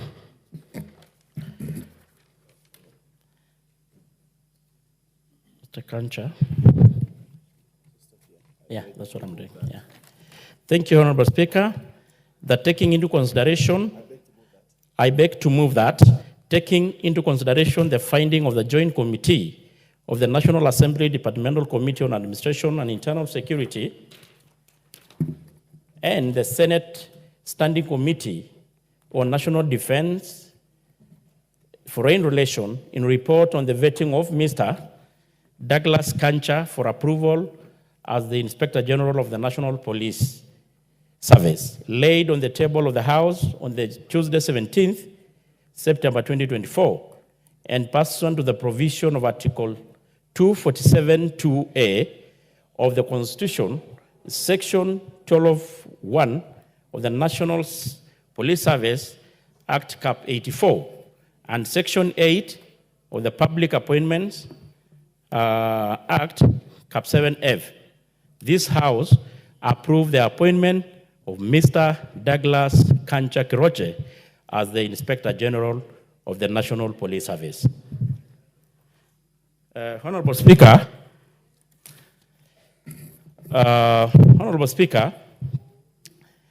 as earlier stated, pursuant to the article that I read of 247(2)A of the Constitution, Section 12(2) of the National Police and the Section 5 of the Public Appointment Approval Act 7F, His Excellency the President submitted the name of Mr. Douglas Kancha Kiroche, CBS, OGW, as the nominee for appointment to the said position of Inspector General of the National Police Service. Mr. Speaker, the Speaker of National Assembly and the Speaker of the Senate via communication made on the 1st August 2024 and conveyed the message from His Excellency the President nominating Mr. Kancha as the nominee for appointment to the said position of the Inspector General of National Police Service. Consequently, the Speaker of both Houses The National Assembly and the Senate referred the matter to the National Assembly relevant committees relevant committees of both Senate and National Assembly. And according to Section 6(9) of the Public Appointment, the Parliamentary Approval Act, the Clerk of the Assembly and the Clerk of the Senate invited interested members of the public to submit any representation by written statement on oath with supporting evidence on the stability of the nominee for the appointment to the position of the Inspector General. The invitation were made with advertisement that appeared in the Daily Nation, on the Standard newspaper on 3rd August. A total of 30 memoranda were received regarding stability of the said nominee. Mr. Speaker, out of the 30 memorandum, only 2 met the requirement of the law. One of the memoranda by one Mr. Eliud Karanja Matindi, who contested the nomination, was not nominated for approval of appointment, basing lack of fair competition and merit. After consideration of the memorandum, the committee observed that under the Article 245 of the Constitution, Section 12(2), the National Police Service Act, Cap 84, the Inspector General of the Police is nominated by the President with the approval of Parliament. That not submitting into competitive process.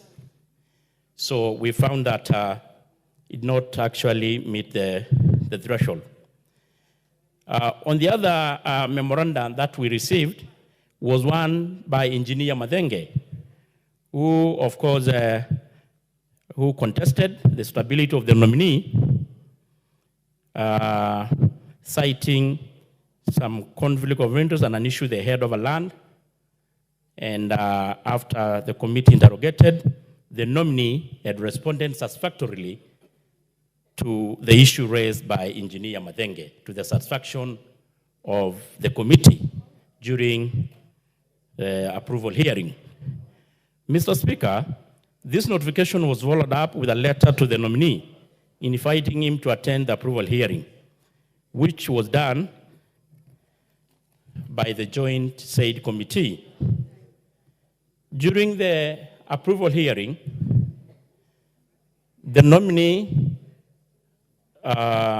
we had, of course, as a procedure, a questionnaire which was filled by the nominee, and as a requirement of Chapter 6, the committee received responses from ODPP, Ethics and Anti-Corruption Commission, the KRA, the Higher Education Loan Board, the DCI, Office of the Registrar of Political Parties, and the Credit Reference Bureau,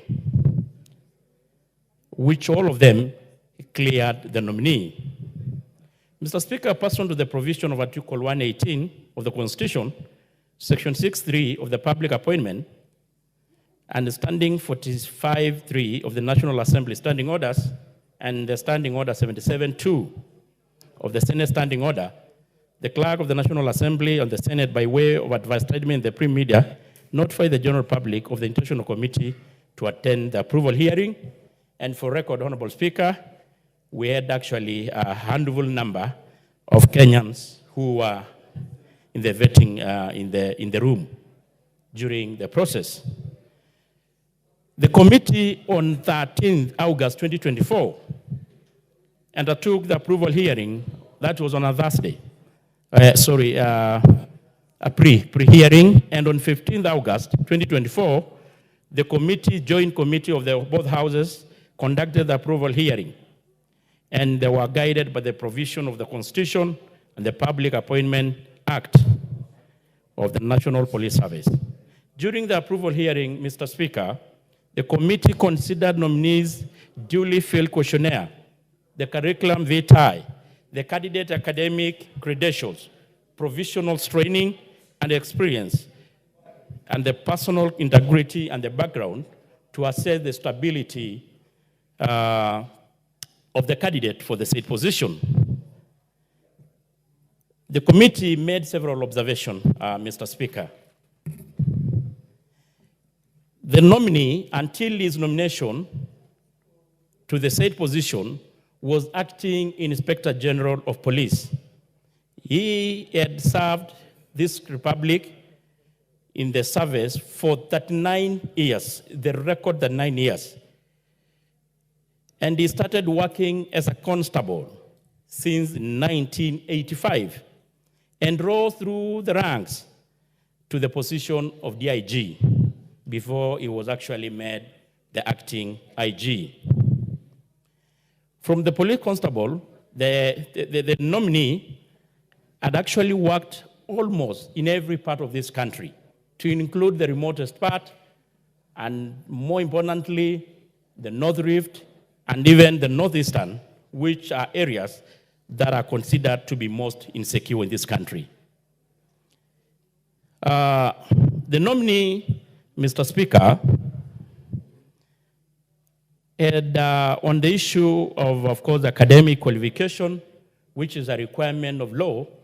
The nominee holds a bachelor's degree in commerce, the finance option, from Inorere University, awarded in 2014, and this diploma in business management acquired in 2009. Mr. Speaker, it's important to note that the issue of the degree, because it was an issue that actually some members brought about, the nominee's degree from University was validated and authenticated by the Commission for University Education, following a request by the nominee to the Commission. And the same letter from the Commission for University Education is actually in the report and signed by one Gilbert Opanga. Mr. Speaker, during his tenure in the police service, the nominee led critical security operation, notably the coordination, shift coordination and response during the Dusit terrorist attack in 2009. We all remember that sad day. The nominee was actually the person coordinating the operation, which was very successful.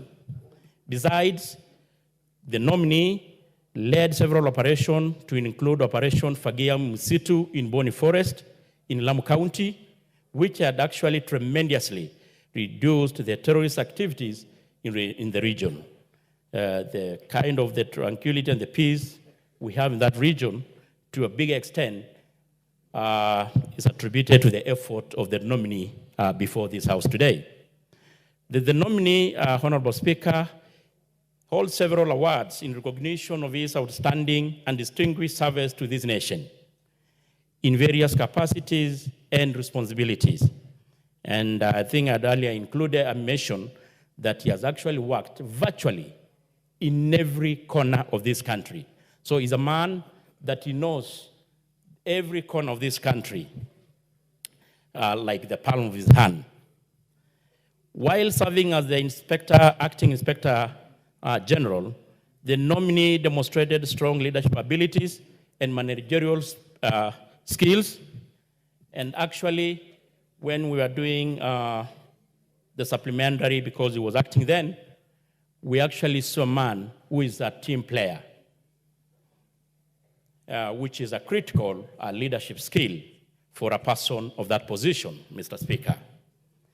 Mr. Speaker, during the approval hearing, the nominee was able, to the satisfaction of the committee, to exhibit knowledge in matters relating to the security, to law, management, leadership, and quality necessary to administer and manage command of the National Police Service as a disciplined service prescribed under Section 11 of the National Police Service. Mr. Speaker, I think I mentioned that we really canvassed and looked critically into the background and the record of the officer.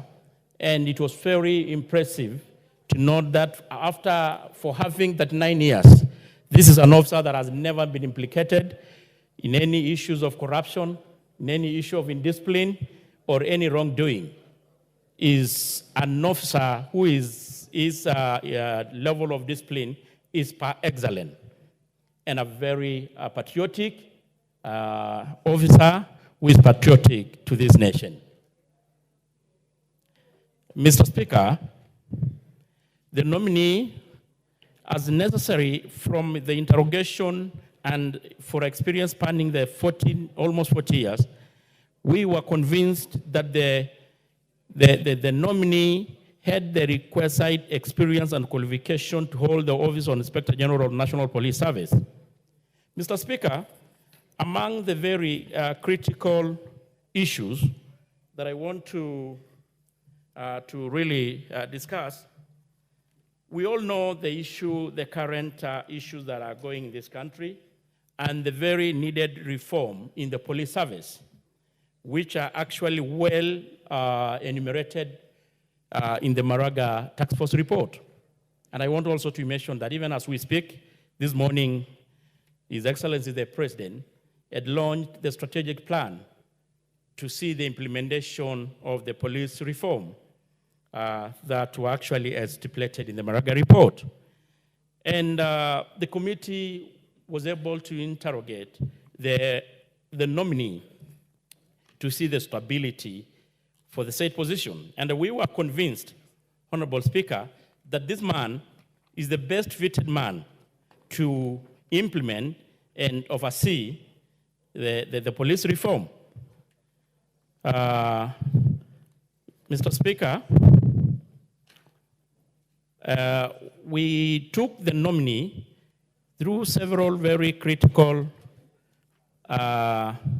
issues affecting this country, to include the issue of insecurity in the North Rift and the eastern part of the country. And he was able really to convince the committee that the man is best fitted for the job. Having already been actually the commandant of JSU, he has been actually trained in several training during his service, in this, his years in the service, and has been actually even in the training colleges. And more critically, Mr. Speaker, Honorable Speaker, we all know that one of the critical issues in the police service is the issue of the public trust and the corruption. The committee was convinced beyond any reasonable doubt that one Mr. Douglas Kancha will be able to handle the issue of corruption in the police service. We were so much impressed, and actually to the disbelief of many, that the worth of Mr. Kancha was 46 million, which was actually, it was hard for members to believe, knowing that how the corruption is rampant in our police service, and he has been serving in high ranks. That demonstrates the ability that this nominee will be able to handle the ghost of corruption in the police service and bring dignity to our service. Mr. Speaker, without taking much time, I want really to convince this House, or I want to prove to this House, that the man before you today is the man that Kenyans need, is the man that the Kenyan service need to bring about the change that we have been looking for too long, for many years, especially in the reform in the police service, to stamp out corruption, and of course, to take this country forward in matters security. Mr. Speaker, based on the observation made, I want to recommend that this House approve the nomination of Mr. Douglas Kiroche, CBC, OGNW, for appointment as Inspector General of the Police Service. Honorable Speaker, I beg to move, and I now request my very able Vice Chair, Honorable Retired Colonel Dido Raso, to second this motion. Thank you, Mr. Speaker. Honorable Raso, but order for record purposes, you did pronounce yourself on Article 247. It is Article 245 2A of the Constitution. Proceed, Honorable Raso. Thank you very much, Honorable Speaker.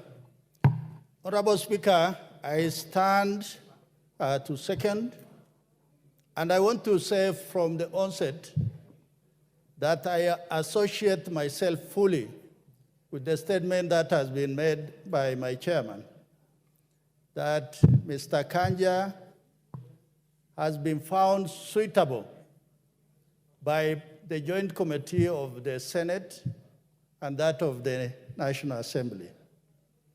Honorable Speaker, Mr. Kanja started as a police constable and rose through the ranks. He actually went through 13 stages to be the nominee and contestant for the position of the IG. He waited for his time. He waited on the line. For that reason, I think these are the sort of people who, when they appear before Parliament or anybody, bodies that are going to determine whether individuals are suitable, it indicates that they have qualified to be where they are, irrespective of tribe, irrespective of the regions they come from. They are on a professional line that we can all say that, yes, he waited for his time and he has done due diligence for the work that he has been given. Honorable Speaker, Mr. Kanja is not new to this House. He is the immediate former Deputy Inspector General of the National Police Service, where he was at vigilance. And he has been able to communicate, to talk to members of Parliament, who, when you have issues concerning your constituents, he has been very diligent to attend to those without discrimination or without feigning that members of Parliament are actually disturbing him. So among these many things are the reasons why we as a committee, we have said Mr. Kanja is suitable, and we ask the House to join us in approving his nomination.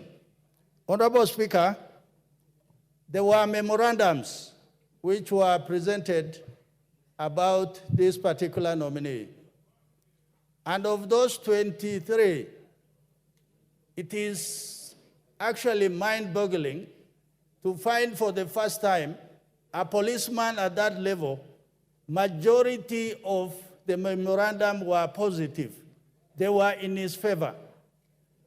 And of note was, I think, a memorandum that talked about his action during the Dusit attack, that infamous terrorist attack that took so many lives, and his heroic actions, and that of the other policemen who were with him. It is what saved so many lives on that fateful day.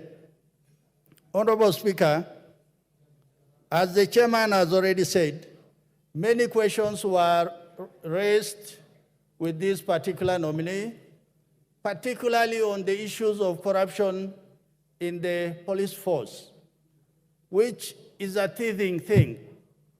And many of us sitting in this House will actually turn around and say the police is the most corrupt institution.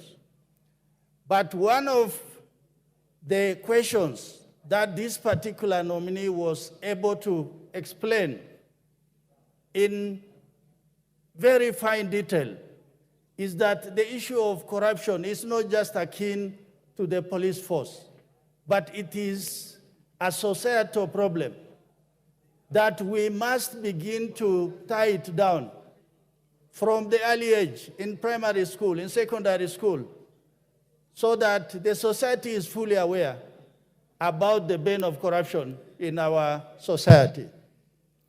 Honorable Speaker, on the invasion of Parliament, this particular nominee was able to say with frankness that indeed that was a breach and there was omission or commission on the part of the police service, and they should have done better on that particular instance. Honorable Speaker, this particular nominee, I think we, as a committee, we have confidence that he will be able to bring the National Police Service, IPOA, the oversight body of the National Police Service, and also the National Police Service Commission. Over the years, these three institutions that look at policy, oversight, and the functioning of the police have not been working together. It has been a concern to the committee, and we have asked him, in case the House approves his nomination, he must be prepared to walk the talk to make sure that those three bodies work hand in glove.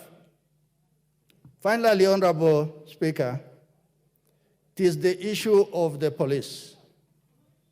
In the recent months, the police has been at the center of debate, both in the national media, among us as politicians and leaders. We must ask ourselves, does Kenya need a police force? What type of a police force do we need? Because the police will generally reflect the character of the nation. We cannot say we have good people and we have a bad police force. It doesn't really add up. The police is a constitutional body. They must act within the Constitution. But equally, the Kenyan citizenry must also begin to identify with the police that we citizens must act within the law.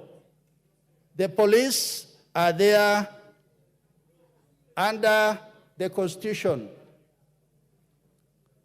to safeguard lives and properties. Those are my property and your property. The life of all of us. As we sleep in our homes, there are policemen who are on the beat in the night to make this country secure. And for that reason, we must look beyond small or petty issues that the police are this, the police are that.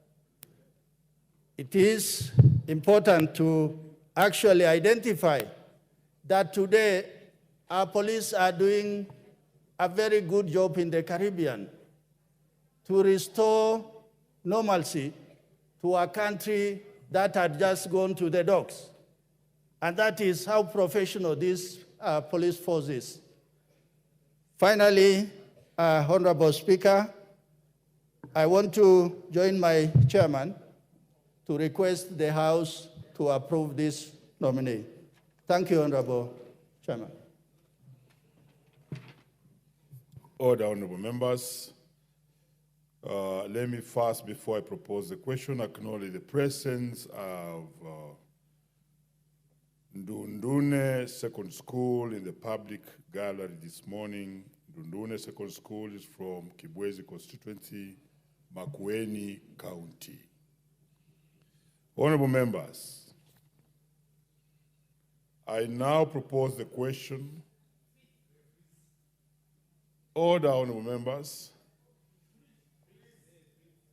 I now propose the question that, taking into account the consideration of the finding of the Joint Committee of the National Assembly Departmental Committee on Administration and Internal Affairs and the Senate Standing Committee on National Security, Defense, and Foreign Relations, in its report on the vetting of Mr. Douglas Kanja Kirocho for approval as the Inspector General of the National Police Service, laid on the table of the House on Tuesday, 17 September 2024, and pursuant to the provisions of Article 245(2)(a) of the Constitution, Section 12(1) of the National Police Service Act, Cap. 84, and Section 8 of the Public Appointments Parliamentary Approval Act, Cap. 7F, this House approves the appointment of Mr. Douglas Kanja Kirocho as the Inspector General of the National Police Service. The interest in this is overwhelming, and therefore I'll not put the question. The Honorable Tiende Amolo.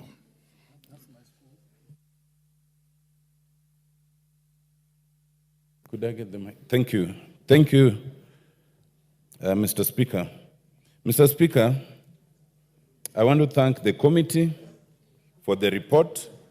From the outset, I can confirm that I've read the report. I have read the recommendation for approval of the nominee, and I support that proposal. But Mr. Speaker, may I, on the outset, point out two things. One, contrary to what the chairman has said, that in their opinion, it is not open to subject such matters to merit and fair competition. I think that's against the Constitution. Every provision should be subjected to merit and fair competition, but that's not an indictment of the nominee. That is an issue of the nominating authority, so it cannot be held against the nominee. Secondly, the Vice Chair, in seconding the motion, used the word police force. We no longer have a police force. We have a police service, and that's where our problems begin. The nominee, as they are coming in, subject to this House's approval, must understand that they'll be running a police service and not a police force. Mr. Chairman, I want to support this because this nominee will be the 16th Inspector General, actually the 6th Inspector General since 2012, but if you start from 1964, they would be the 16th, because there were 10 before that. Mr. Chairman, I have looked keenly at the CV of the nominee, and this nominee is being nominated as the Inspector General at a very difficult time, when the police service is under microscope. It's under microscope for various reasons. First of all, Mr. Speaker, for impunity. It is a time that the acting Inspector General is demonstrating absolute impunity against the court. It is at a time the Inspector General, the acting Inspector General, is demonstrating impunity by withdrawing bodyguards of a judge because of orders that they perceive to be adverse. That is absolute impunity.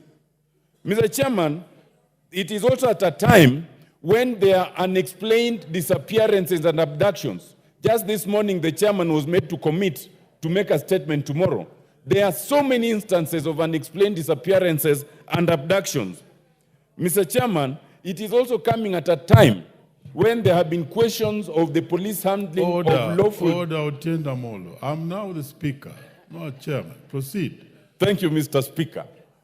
Mr. Speaker, you know you are my chairman in other areas, so... But for these purposes, Mr. Speaker, it is also coming at a time when there have been questions of the police handling of lawful demonstrations and picketing in terms of use of excessive force. But Mr. Speaker, I have examined the report of the committee and looked at the CV of the nominee, and I would say I'm impressed. I'm impressed first, Mr. Speaker, because from all the reports, this nominee is without blemish in his 39 years of service. That is not easy for a policeman. That is not easy for a person who has even been a deputy inspector general and a commandant of the GSU. That is rare.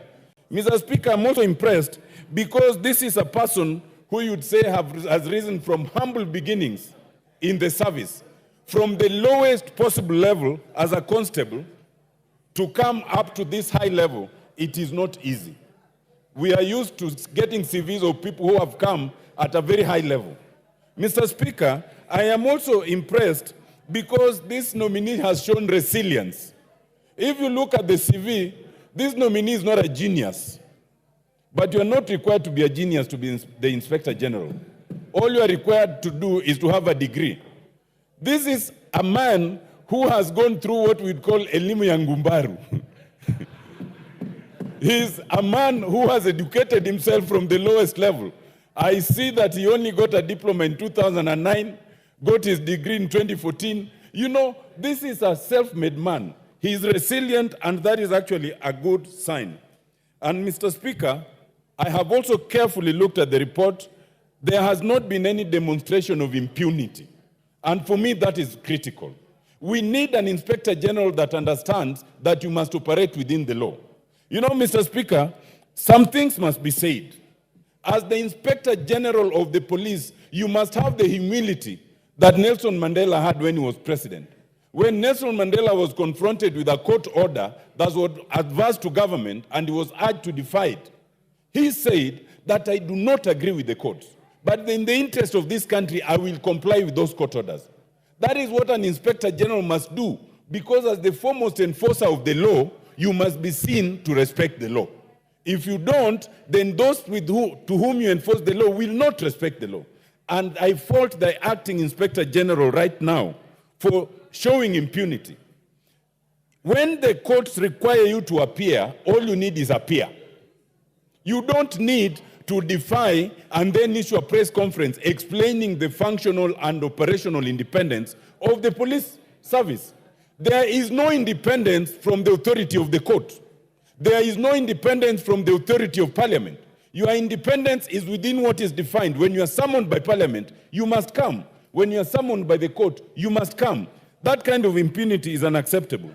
Indeed, Mr. Speaker, the acting Inspector General should know that he's walking on thin ice. First of all, strictly speaking, there is no provision to appoint an acting Inspector General. And I dare the committee to consider this matter. Section 16 of the National Police Service Act allows the President to appoint an acting Inspector General in the event of temporary absence of the Inspector General, which means there must be an Inspector General who is absent. Where there is no Inspector General, you cannot appoint someone acting. So when you have been, by the generosity of happenstance, appointed an acting Inspector General, you cannot then demonstrate such absolute impunity. You should be humble, because that happenstance can be withdrawn anytime. Mr. Speaker, I want to support this appointment. I want to urge that as Mr. Kanja comes in as the IG, let him demonstrate why we changed the police from a force to a service. Let him demonstrate the ability and confidence on what President Ruto promised, that there will be no unexplained disappearances. Let us have an era where we do not have that kind of thing. Let us have an era where everybody respects the law, everybody is below the law, and everyone then is held accountable. Mr. Speaker, I support. Leader. Give me the mic. Thank you very much, Honorable Speaker. Honorable Speaker, I stand to support this report and also to support the appointment of one Douglas Kanja Keroche as the Inspector General of the Police. Honorable Speaker, allow me to say this at the beginning. This country and the Constitution transformed the police from a force to a service. Douglas Kanja is a man who can provide service in the police force, in the police service. He's not that person that will turn it from service to force. We have a candidate, Honorable Speaker, that is a humble man, a man who respects both the mighty and the lowly. He is a man that is destined to ensure that human rights in this country are respected. I know Douglas Kanja. I worked with him when he was a county commander in Kilifi. He was the boss of the county. But he worked with even the lowest of people. And today, if Kanja steps in Kilifi, everybody respects him. Everybody says this is a man that lived his time here well. I am sure even when he takes the seat at Vigilance House, people will be happy that we have that kind of an Inspector General. He has his job cut for him.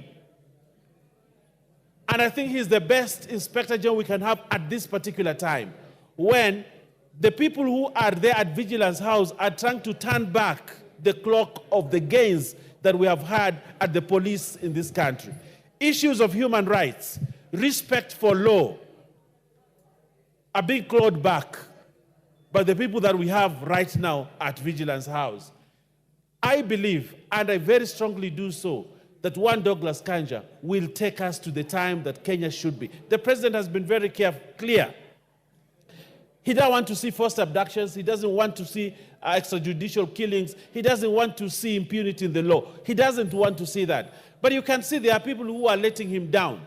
But I believe that one Douglas Kanja will stand with the principles that the president upholds and ensure that forced disappearances in this country do not recur. These things that our chairman here is every day being told to explain where is so-and-so, where did he disappear to. We have this case of the MCA of Wajir, Mandera. This is a simple case, but you see the back and forth.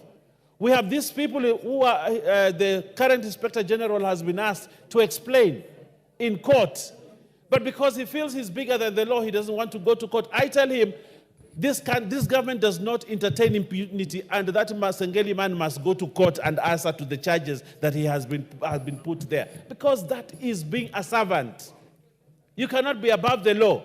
And I think one Douglas Kanja will not purport at any one time to be above the law and to exercise the impunity that we are seeing. So I want to ask members here, even when Kanja served as the DIG, he listened to all of us. Yes. If you wanted something done, the only person you needed to talk to was Douglas Kanja Keroche. You give him a call whatever time, he will pick it, and he will actually act on your request. That is one Douglas Kanja. And I do not think he only did it for members of parliament, he also did it for other people who do not have rank in this country. Even the officers in the police service respect him. We need an officer who can be respected by the officers that he serves with in the police service.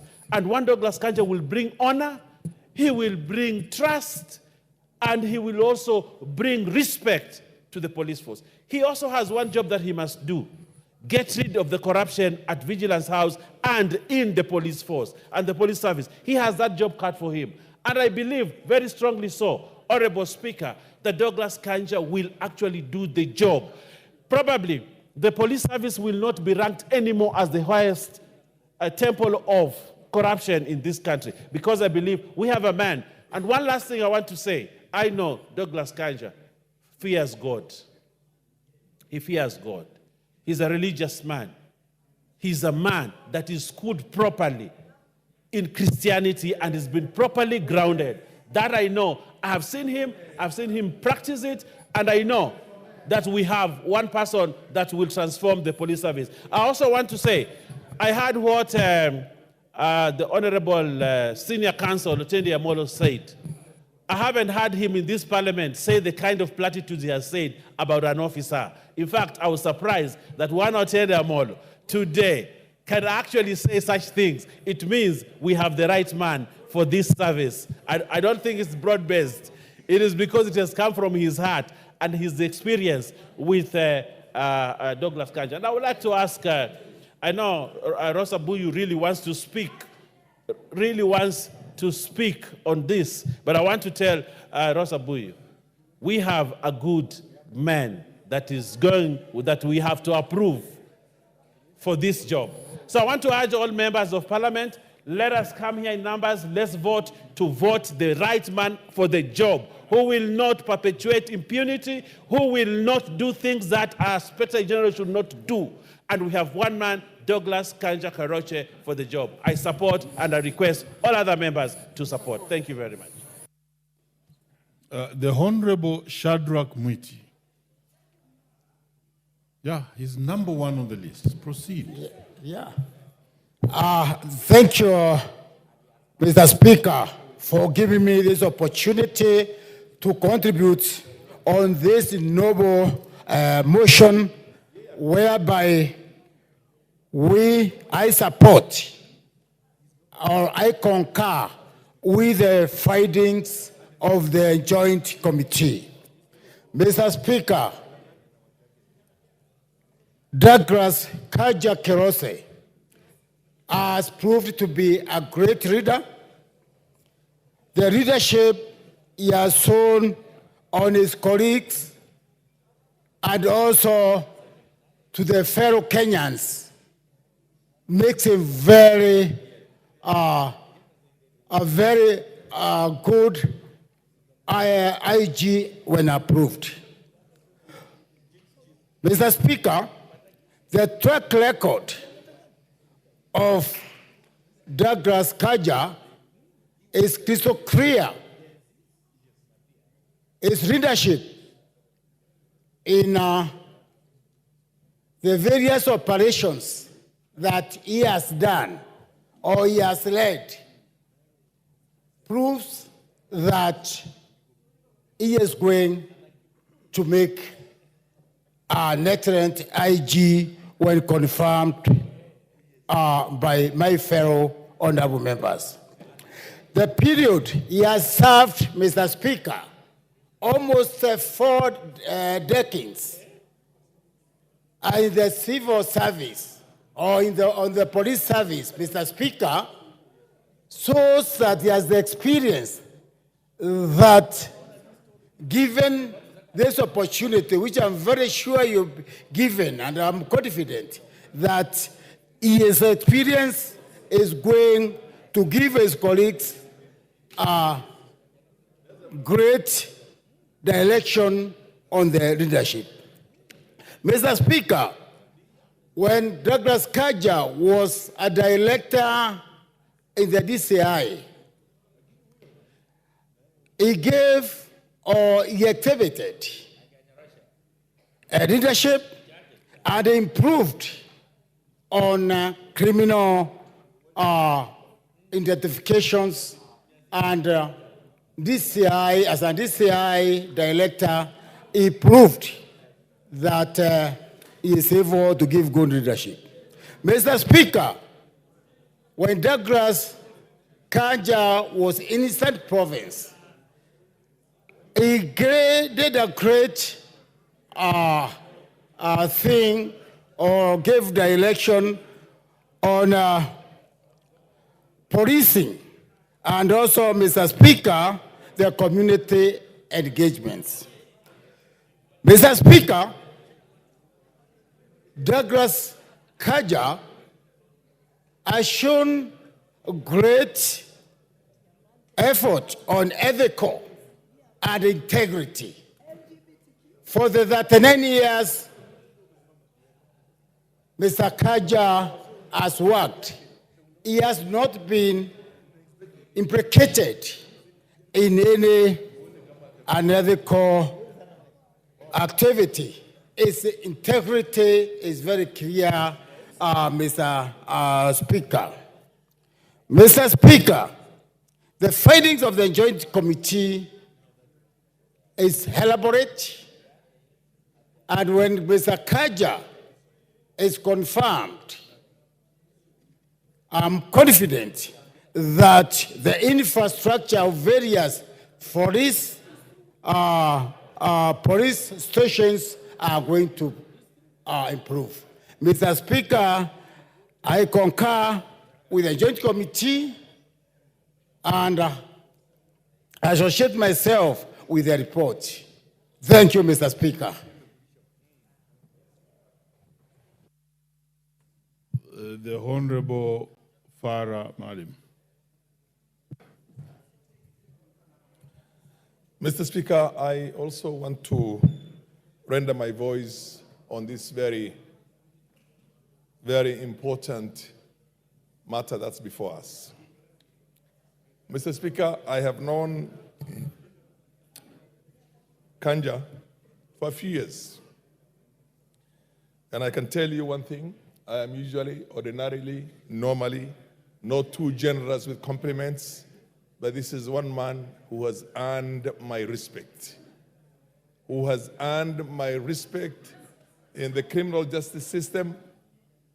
He is impeccable, he is very good, he's human, he's down to earth, and basically cares about this country the way a member of the security establishment in the country should be worried about our country. I come from an area that has got security issues. And one of the things that will impress you when you look at his CV, he started service in the Lokichokio area. The areas that essentially have got the same security situation as my area. And when you talk to him, it doesn't matter what time you call him, whenever there's an emergency, he is for sure going to call you back and he will attend to that problem personally himself. Every time I went to his office there and I said, these are the challenges we have there, he comes back to you when he has done a serious job. And always, invariably, every time, he has done something that was very patriotic and, in my opinion, exactly how somebody in that position should conduct himself and maintain the patriotism for this country, because there is nothing like a problem in the law and order. The moment you have a breakdown of law and order in a country, you don't have a country. You don't have a country. And I want him to continue with a very good job in this new position. He has our support. I can see the mood in the House is for him. I can attest to it. In my many years of being in politics and being a member of parliament, I have seen many, what do you call, he has no equal. Let me tell you one thing. He has absolutely no equal. So thank you very much, and I want to support the report of the Joint Committee, and I also implore other members of parliament here in the National Assembly to support the appointment of Kanja as the new Inspector General for our country. Thank you. The Honorable Lydia Haika.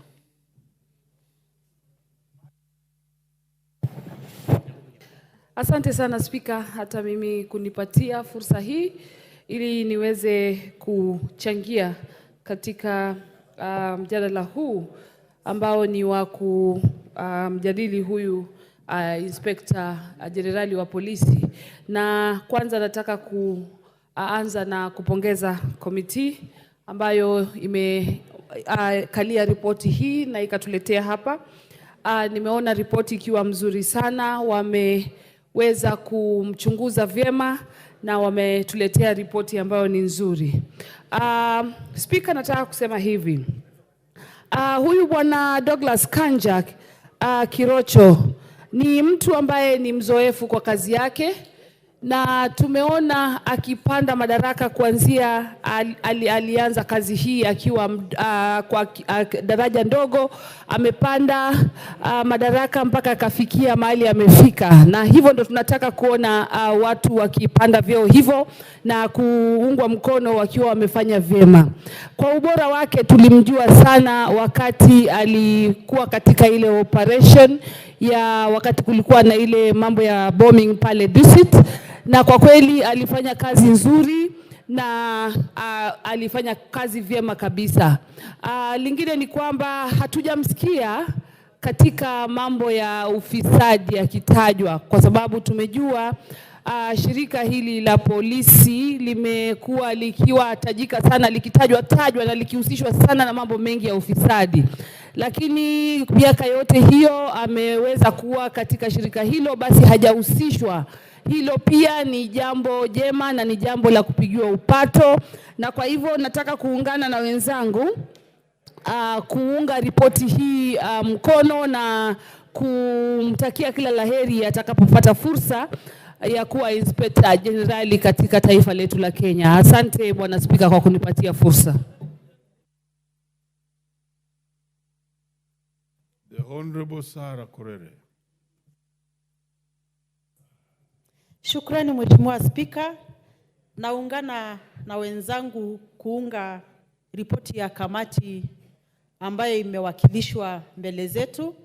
Na Mheshimiwa Spika, ni kwamba nikiwa moja ya kamati ya usalama, tuliweza kupiga darubini huyu Inspector Generali ama aliyekuwa naibu Inspector Generali, na ukweli ni kwamba Spika, umahiri na ukakamavu alionayo bwana huyu katika kutekeleza majukumu yake ni ya hali ya juu sana.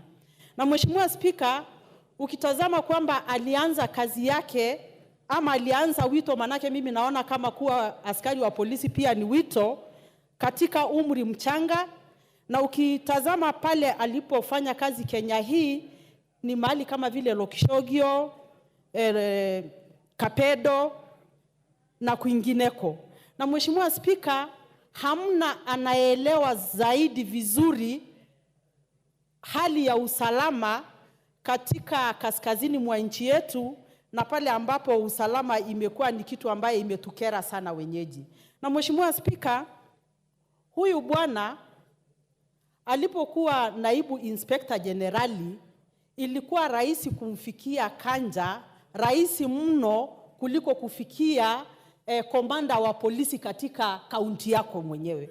Kwa hivyo Mheshimiwa Spika, tunasema bwana huyu anastahili na anaweza. Sio kwa sababu ametoka mahali fulani, sio kwa sababu ako na jina fulani, ni kwa sababu ni Mkenya, na ni Mkenya ambaye anapenda nchi yake na amehudumia nchi yake kwa ukakamavu na pia kwa unyenyekevu. Mheshimiwa Spika, tukitazama masuala ya elimu, ukitazama kozi ambayo huyu bwana amepitia, ingewekwa pamoja na kusawasanishwa na degree, anaweza kuwa pia na PhD kwa yale ambaye ameweza kusoma kama polisi. Mheshimiwa Spika, nchi hii inahitaji polisi ambaye watahudumia wananchi, kwa sababu polisi ni huduma. Na nani ataleta hii huduma? Mimi naamini huyu bwana ataweza kutekeleza hayo. Lakini kando na hayo ni kwamba mara mingi tunajipata tukiwa viongozi, tukiwa wananchi, tukiwalimbikizia lawama chungu mzima polisi kwa sababu ya kutotekeleza majukumu yao. Lakini tunakosa kutazama kwamba mara nyingi hata katika bunge hii tunapofanya bajeti, ile bajeti ya polisi wanapewa ni pesa kidogo sana. Ndio maana nataka kusema kama mmoja wa kamati ya usalama kwamba hata tunapopea huyu bwana kazi, hata tunapokuwa na matarajio chungu mzima, lazima polisi wapewe yale mambo ama yale fedha yatakayowawezesha kutekeleza majukumu yao. Na Mheshimiwa Spika, mara mingi mambo yakiharibika, kila mtu ana hukumu polisi, maneno ya haki za kibinadamu. Na mimi huwa nauliza tu swali moja, polisi sio binadamu? Polisi hana haki? Unatuma polisi akatekeleze wajibu, hana nguo rasmi ya kumkinga, labda kutokana na kurushiwa mawe, hana vifaa zile anahitaji za kutosha. Sasa huyo polisi unataka afanye nini? Tunaposema maneno haki za kibinadamu, lazima tuelewe kwamba polisi wana haki. Na hawa polisi si polisi tu, manake hamna factory ambayo inatengeneza polisi. Factory ni sisi tumezaa watoto, ni watoto wetu, ni ndugu zetu. Kwa hivyo lazima tuangalie vizuri ili nao wawe na ile motisha ya kuweza kulinda haki na usalama ya Kenya vizuri. Manake usipopatia mtu haki yake, hamna yeyote atakayepeana kile ambacho hana. Kwa hivyo ukimpa haki, atakupa haki. Ukimkataza haki yako, nawe usitarajie kupata haki. Kwa hivyo ninasema hivi Mheshimiwa Spika, naunga mkono hayo. Na ningetaka tu kusema kwa viongozi wa Kenya. Kenya sasa hivi tuko tuna shida mingi, na sidhani shida yetu moja ni kujua nani anatawala mlima ama nini. Na ningetaka kusema hivi Mheshimiwa Spika, katika nchi hii, viongozi wa nchi hii lazima wawe ni viongozi wa kuunganisha Kenya. Na iwapo yale tunaona yataendelea vile tunayaona, ati kwamba kuna watu fulani wamekuwa sasa ni viongozi wa sehemu fulani, basi hatuna budi tubadilishe katiba. Kila region ile ilikuwa 8 iwe na naibu wake, ndio tupate watu watazungumza juu ya Kenya mzima. Sio mtu kila siku kusimama kuanzia asubuhi mpaka jioni ni mlima. Kenya iko na mlima, Kenya iko na bonde la ufa, Kenya iko na coast na Order, kadhalika. sir. Asante.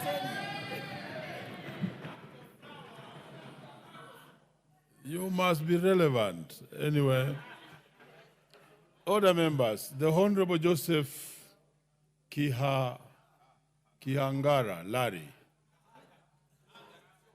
MP Larry. Mlima. Thank you, Mr. Speaker. I happen to come from the Mlima that is being referred to.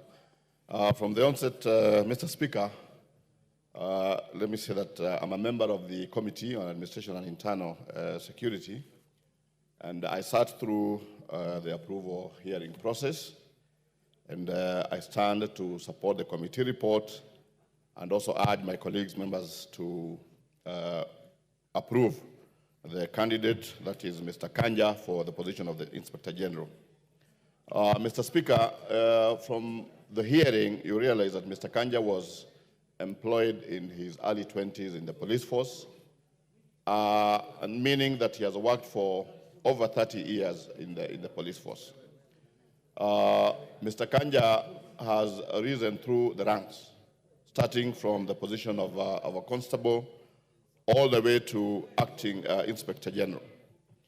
And Mr. Speaker, having Mr. Kanja appointed as an Inspector General is a way that will boost the morale of the police officers. Reasons being that if he has risen through the ranks to become now the Inspector General of Police, one of the problems we have in the police force is that there are people who are employed as constables and they stay in that position for forever, probably until they retire.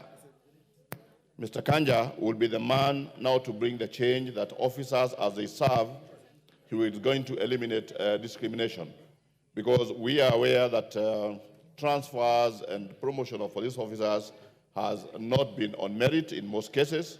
It has been on who knows who, and I think Mr. Kanja, having gone through the ranks, is somebody who's going to help us in this particular matter by boosting the morale of the police officers. Mr. Kanja, from the hearing, understands the challenges that are faced by police officers.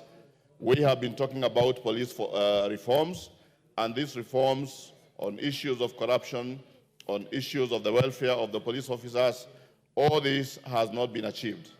But Mr. Kanja is the right person to do this, because he understands, for example, the deplorable conditions that police live in. He understands the issues that I've mentioned on promotion and transfers, and also the issue of corruption that is a big problem in this country. He's one man during the hearing who told us that if appointed as Inspector General, one of the things they are going to do, and especially in the traffic department, is to ensure that police officers have have body cameras so that they can be able to be traced where they are. You can also be able to see the actions they're taking on the roads. And this is one way of assuring Kenyans that with Mr. Kanja at the helm of the police service, we are going to see some very tremendous changes.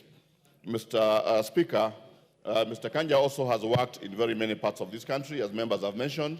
He has worked in areas where we had issues of the cattle rustling, and that means he's one person also who will be able to organize a police force so that they can be able to tackle the issues on the ground, and Kenyans will be able to live in peace. So I believe Mr. Kanja is the most suitable person to hold this particular position. Congratulate him as we move to approve the position, and also urge him and ask him that he should serve Kenyans from all corners of this country, of course, without discrimination. And he did show us during the approval, when he was acting Inspector General, that he was able to handle issues raised by members of the public.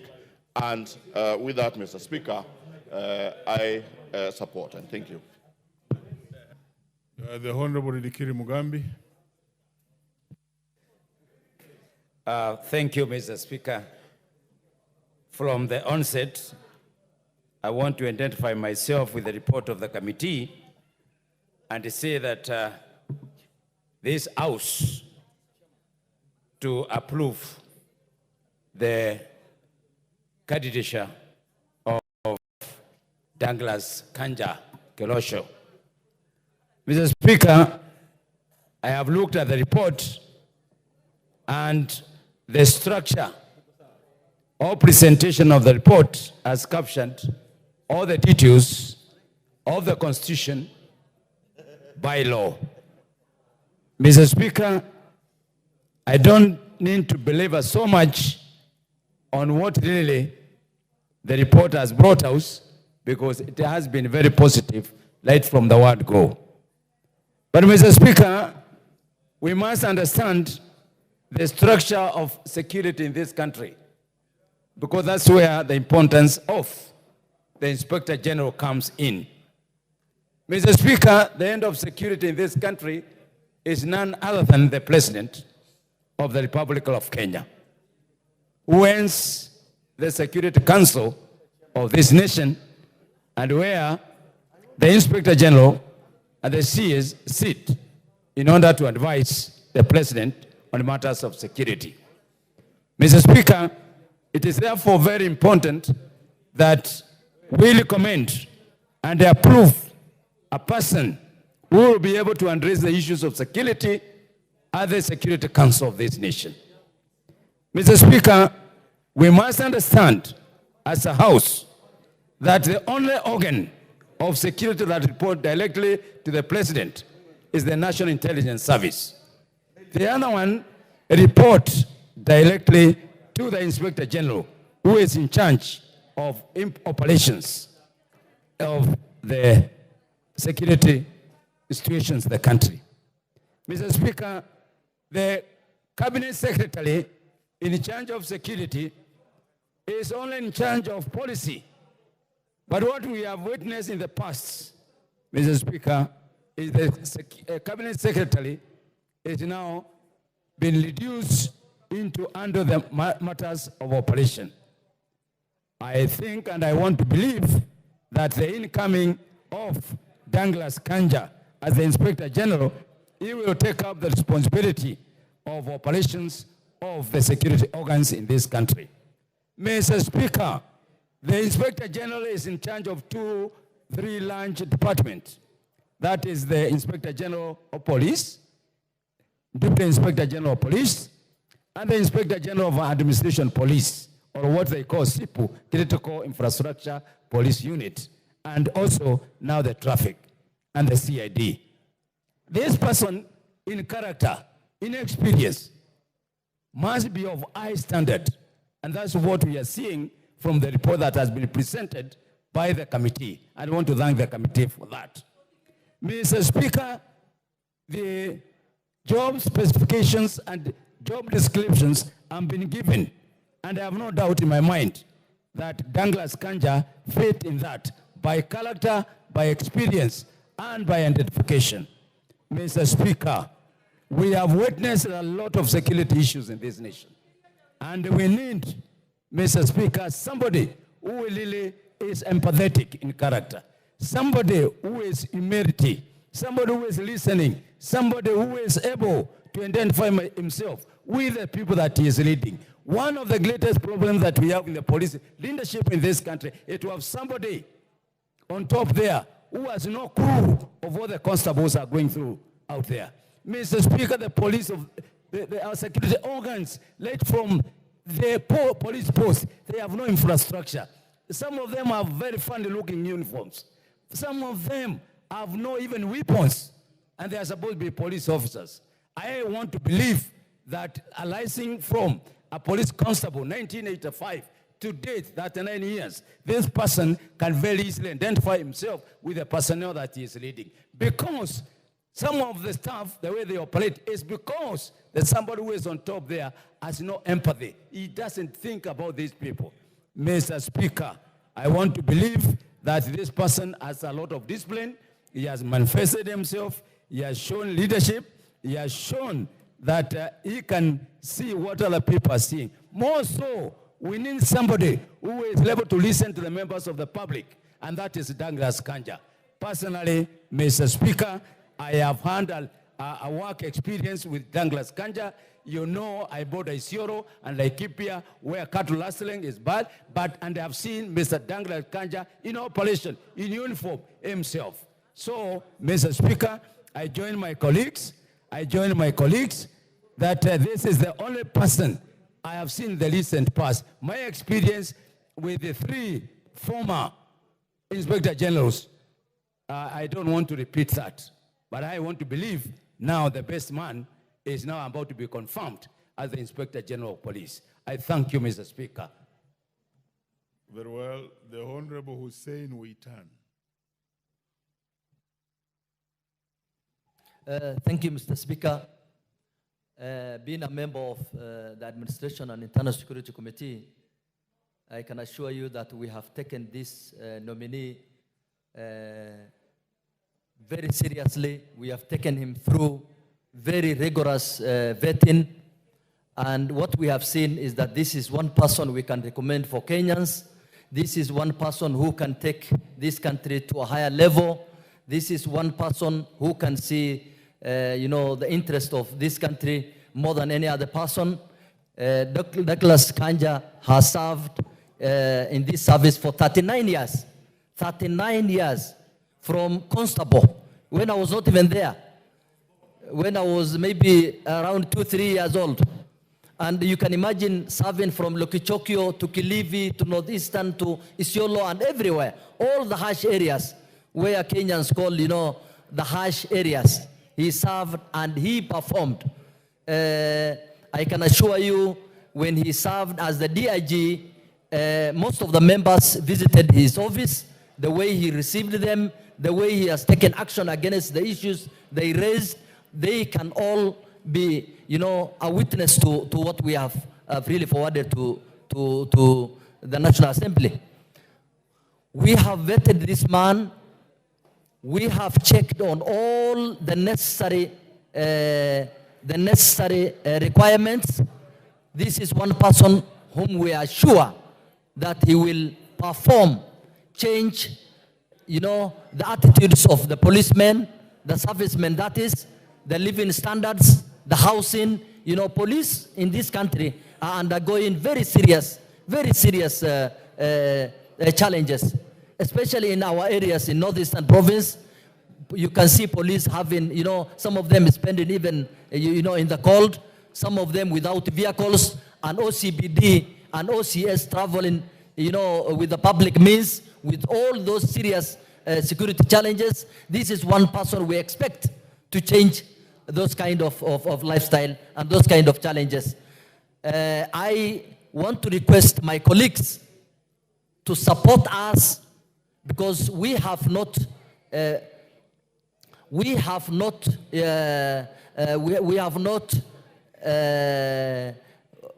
approved this person just for the sake of who Kanja is, where he comes from, but we have approved him, following his academics, following his experience, following his experience, from the lowest level.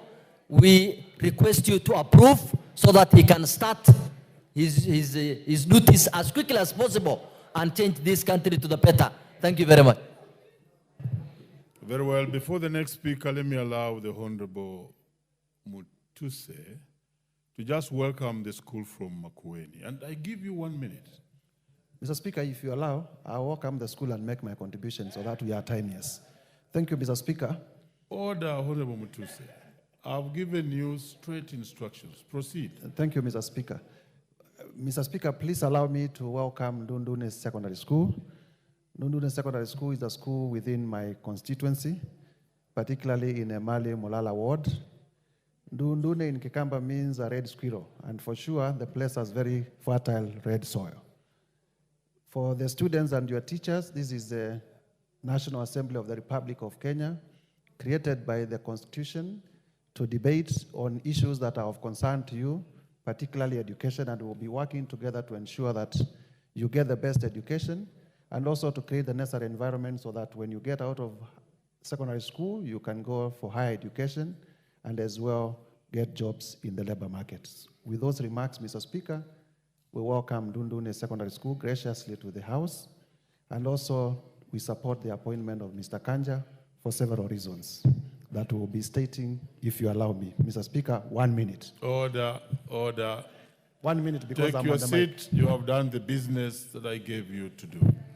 next to speak on this. And Honorable Mutuse, you must be very ordered. This is a house of rules and order. Let's have the next speaker making his comments on this. And these are people who have been waiting. And I want to tell the House that we have actually opened this debate. So we shall continue in the afternoon. So take your place and relax. Let's have the Honorable John Waweru. Honorable Speaker, it would be sacrilegious of me to start without thanking the committee. The work that has been done by the committee led by the Honorable Tongoyo and the committee in Senate has been such a thorough job. We agree that this committee, the joint committee, were actually the gatekeepers for this plenary as they were preparing this report, a report that has been prepared so well and so professionally that even as we are debating it, we are debating a complete report. Mr. Speaker, I do thank and congratulate the Joint Committee of Senate and the National Assembly, and at the National Assembly led by the Honorable Tongoyo.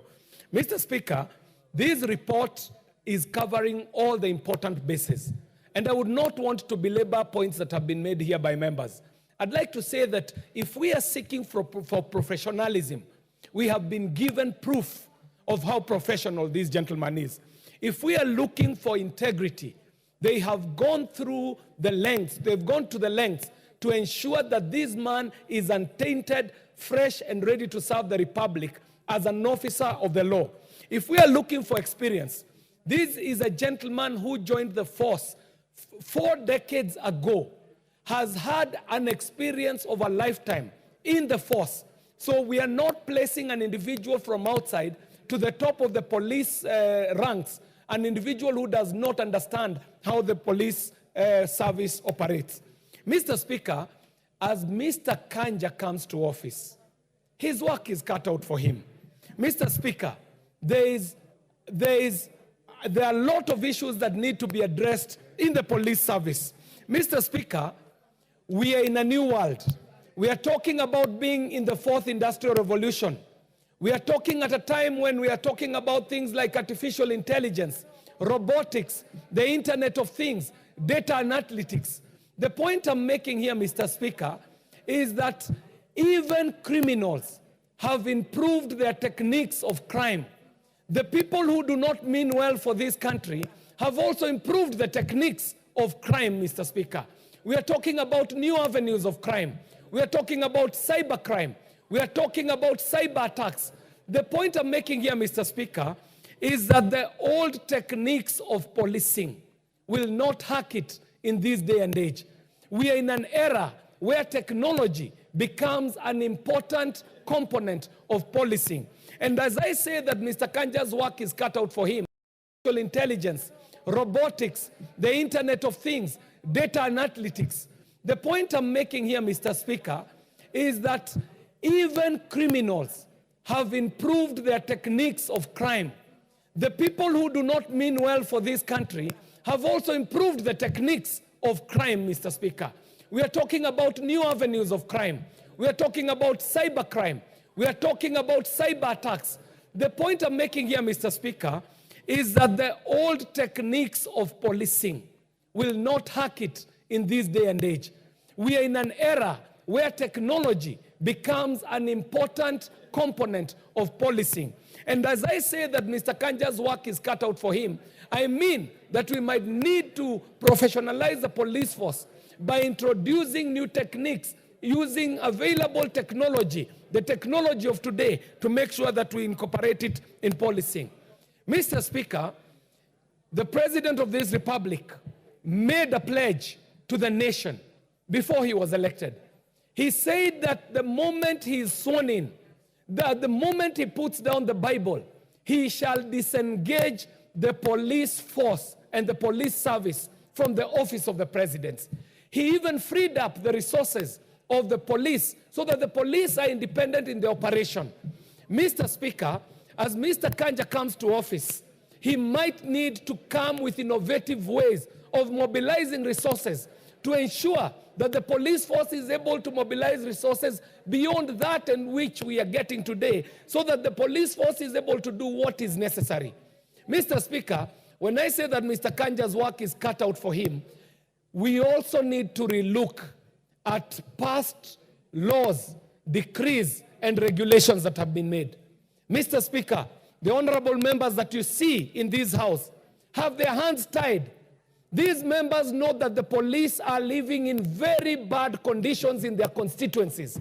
But Mr. Speaker, there was a decree that was made that the NGCDF cannot construct police houses or police lines in police stations, Mr. Speaker. Some of these decrees, we need to relook at them, Mr. Speaker.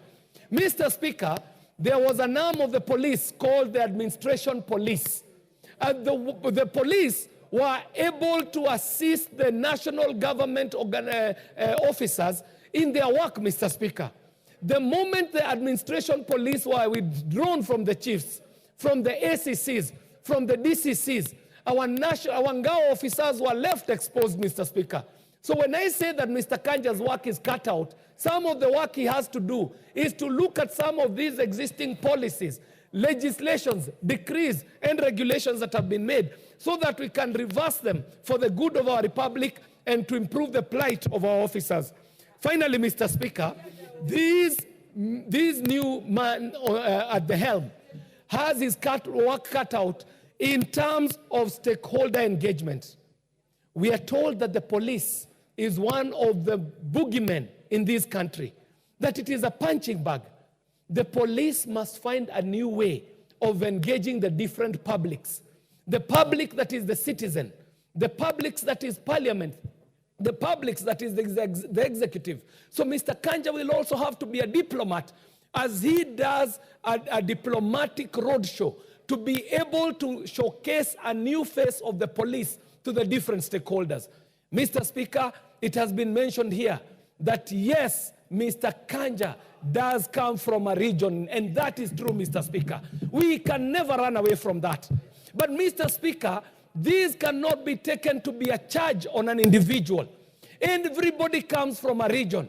But even as we talk about regions, there are people like us. It is said that to come to this Nairobi, you either came by bus or you came by birth. Some of us came to Nairobi by birth. We belong in Nairobi. We may have traditional or heritage areas that we came from. But where we came from, we cannot fit there if we were all told to go back to our home areas. We have to have an understanding, as we are having regional conversations, that even in your region, you have very many people who live in diaspora.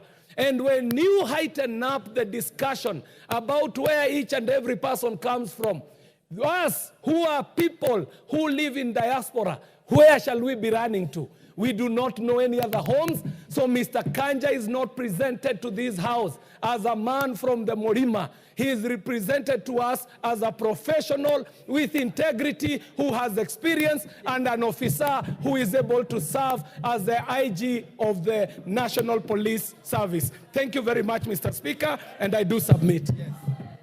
Daktari Nyikal. Thank you, Mr. Speaker, for giving me this opportunity. Mr. Speaker, I rise to support the report of the Joint Committee. Mr. Speaker, I must commend the Joint Committee for the work they have done. They have actually looked at all the relevant areas. They have looked at the processes that need to be taken into consideration, and they have found that those are correct. They have looked at the constitutional requirement, and they have found that. And Mr. Speaker, on the experience and the other characters of Mr. Kanja, I do concur with what is in the report. I've interacted with this gentleman, and I think the committee is actually stating what is correct about him. Mr. Speaker, there's only one issue that the committee has addressed, which I think has come out that we look at into the future, and it affects him. It was the issue of the retirement age of the Inspector General.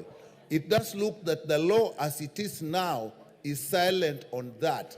The committee says it is exempt, but it really not exempt. What it says, at above the Deputy Inspector General, there's no exclusion. He talks about below that they retire at 60. Above that, it doesn't. And I think that is a lacuna in the law that we should look at in the future. Other than that, Mr. Speaker, I find that Mr. Kanja can actually, from what is in the committee, for the work he has done, from what members have said here, he actually fits the bill. And he really has to realize, Mr. Speaker, that the police is the most important unit in terms of internal security. You can have an army, you can have a strong army, but that does not really secure internal security. It is the police, the interaction with the civil society and with the people that really secures. And the police is extremely important in the criminal justice system. If they do not get out the investigations and the evidence properly, the criminal justice system will not work. We also know that Mr. Kanja will face the challenges, and one of the challenges is actually the welfare of the police officers. We all know, and all of us saying that even their accommodation is not correct. We are also aware that there's a lot of homicide and even suicide amongst the police officers. This is a challenge. It indicates that there is some distress in their areas of work, the conditions of work, and I think that is something he will have to address. Mr. Speaker, there is also a challenge of the perception of what the police like in terms of corruption. I think that is what he will have to address. There may be reality in it, and that will have to be addressed administratively and legally as required, and we know he is capable of that. But also the perception. And another issue that really will change is the conduct of the police in relation to upholding the constitutional right during civil strife. This has not come out well. The way they have dealt with people during demonstrations that are legal, the use of what I'll call lethal force, the abductions that we have seen, we can't blame one man on this, but it is in the force. And now that when he takes up this job, I think it's that thing that he should really address. And the general conduct of the police and the attitudes towards the law, the police should see themselves as a service, as friends of the people. If you're walking in the street and you see a policeman, the correct attitude would be, that is somebody I can go to for safety, not that that is somebody that is likely to harm me. I know he's been in the service, and as a person he has done well, but these are the challenges that he has to address. And therefore, with that, Mr. Speaker, I support the report of the committee. Honorable Soro, you've been waiting. Thank you very much, Honorable Speaker. Honorable Speaker, I also want to join my colleagues in supporting the committee report about the nomination of one Mr. Douglas Kanja Kirocho. Honorable Speaker, this is one of the rare occasions where an officer, a career officer, is being supported across the political divide. It is quite shocking that a police officer is receiving overwhelming support from members of this House from both sides of the aisle. But, Honorable Speaker, there is one thing that has that really people raised upon the appointment and the nomination, or upon the nomination for consideration of one Mr. Kanja, Honorable Speaker, and that is the issue of age. But even before we get to that issue of age, Honorable Speaker, I mean, I don't think the National Police Service Commission, and indeed the appointing authority, could get a better person to serve in this capacity. A career public servant, a career police officer who's risen through the ranks from a police constable all through. He's actually done nothing in his life other than policing or doing police work. This is a person that has served this country with no single disciplinary case. You can imagine. It is quite uncommon for a police officer. And you'll agree with me, Honorable Speaker, that at the time Honorable Kanja was, Mr. Kanja was joining the service, it was at the time we had a police force, not the police service. At the time when the police officers had the temptations to use force, had the temptation, had power to arrest you. They had power to put you in remand, to arrest you for merely having a black nose or big nose and say, you look like you do not have an ID. They ask for an ID, you provide, they say, okay, give us now kitambulisho, give us this and this. They used to, because of that old culture of the police force.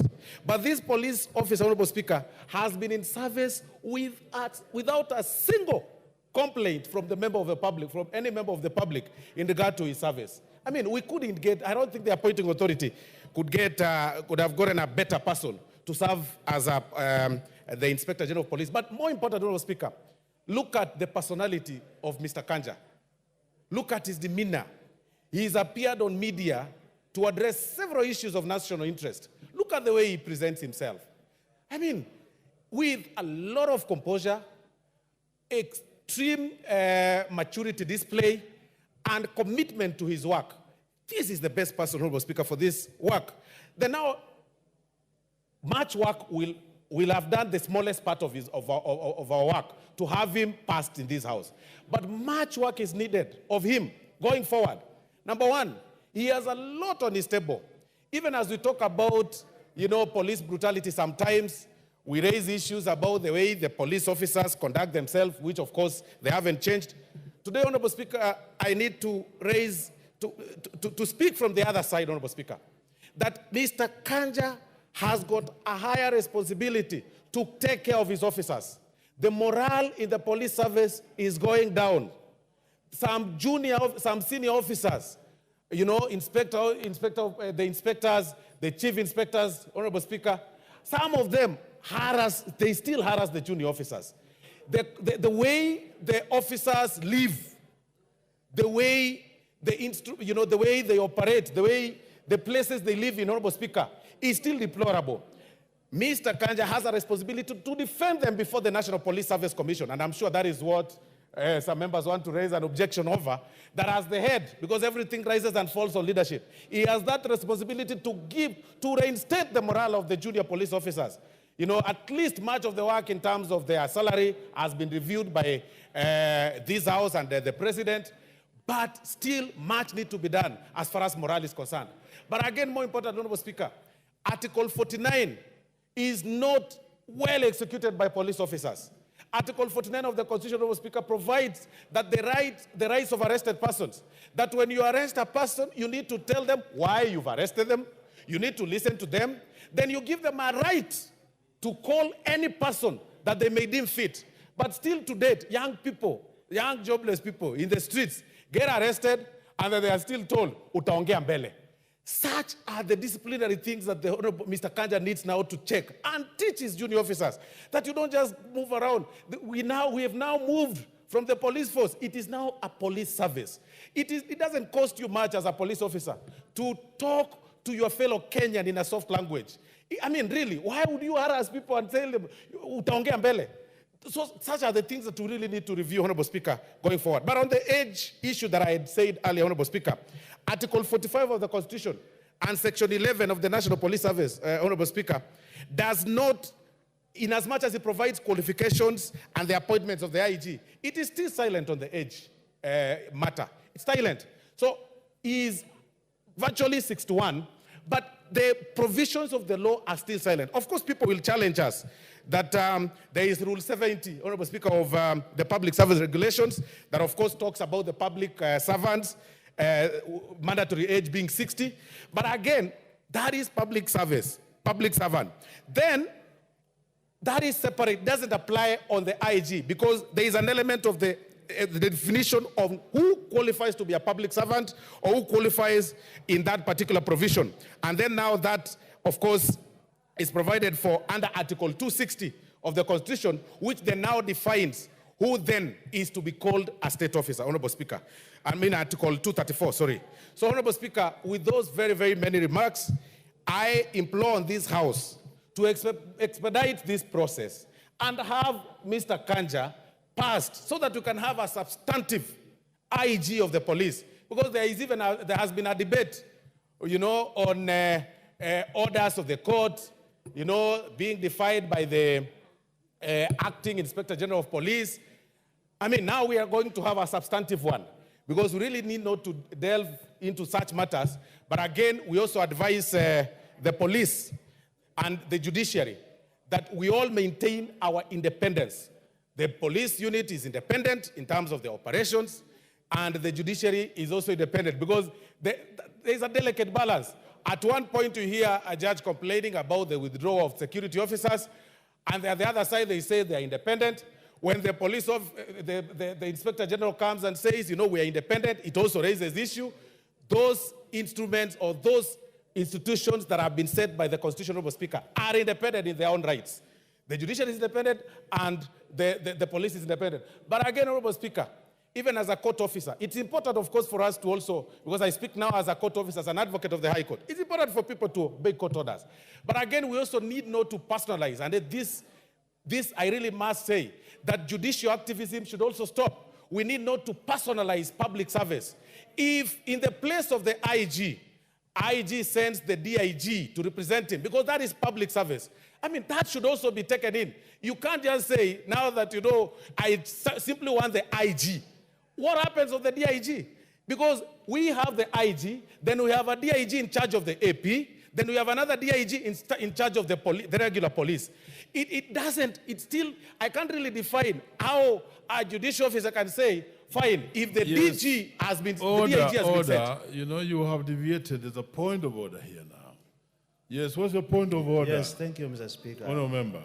I respect Mr. Soro, but you see, when a mistake is done, it is wrong for us as a house to defend it. The judge had the platform of seeking whoever he wanted to come.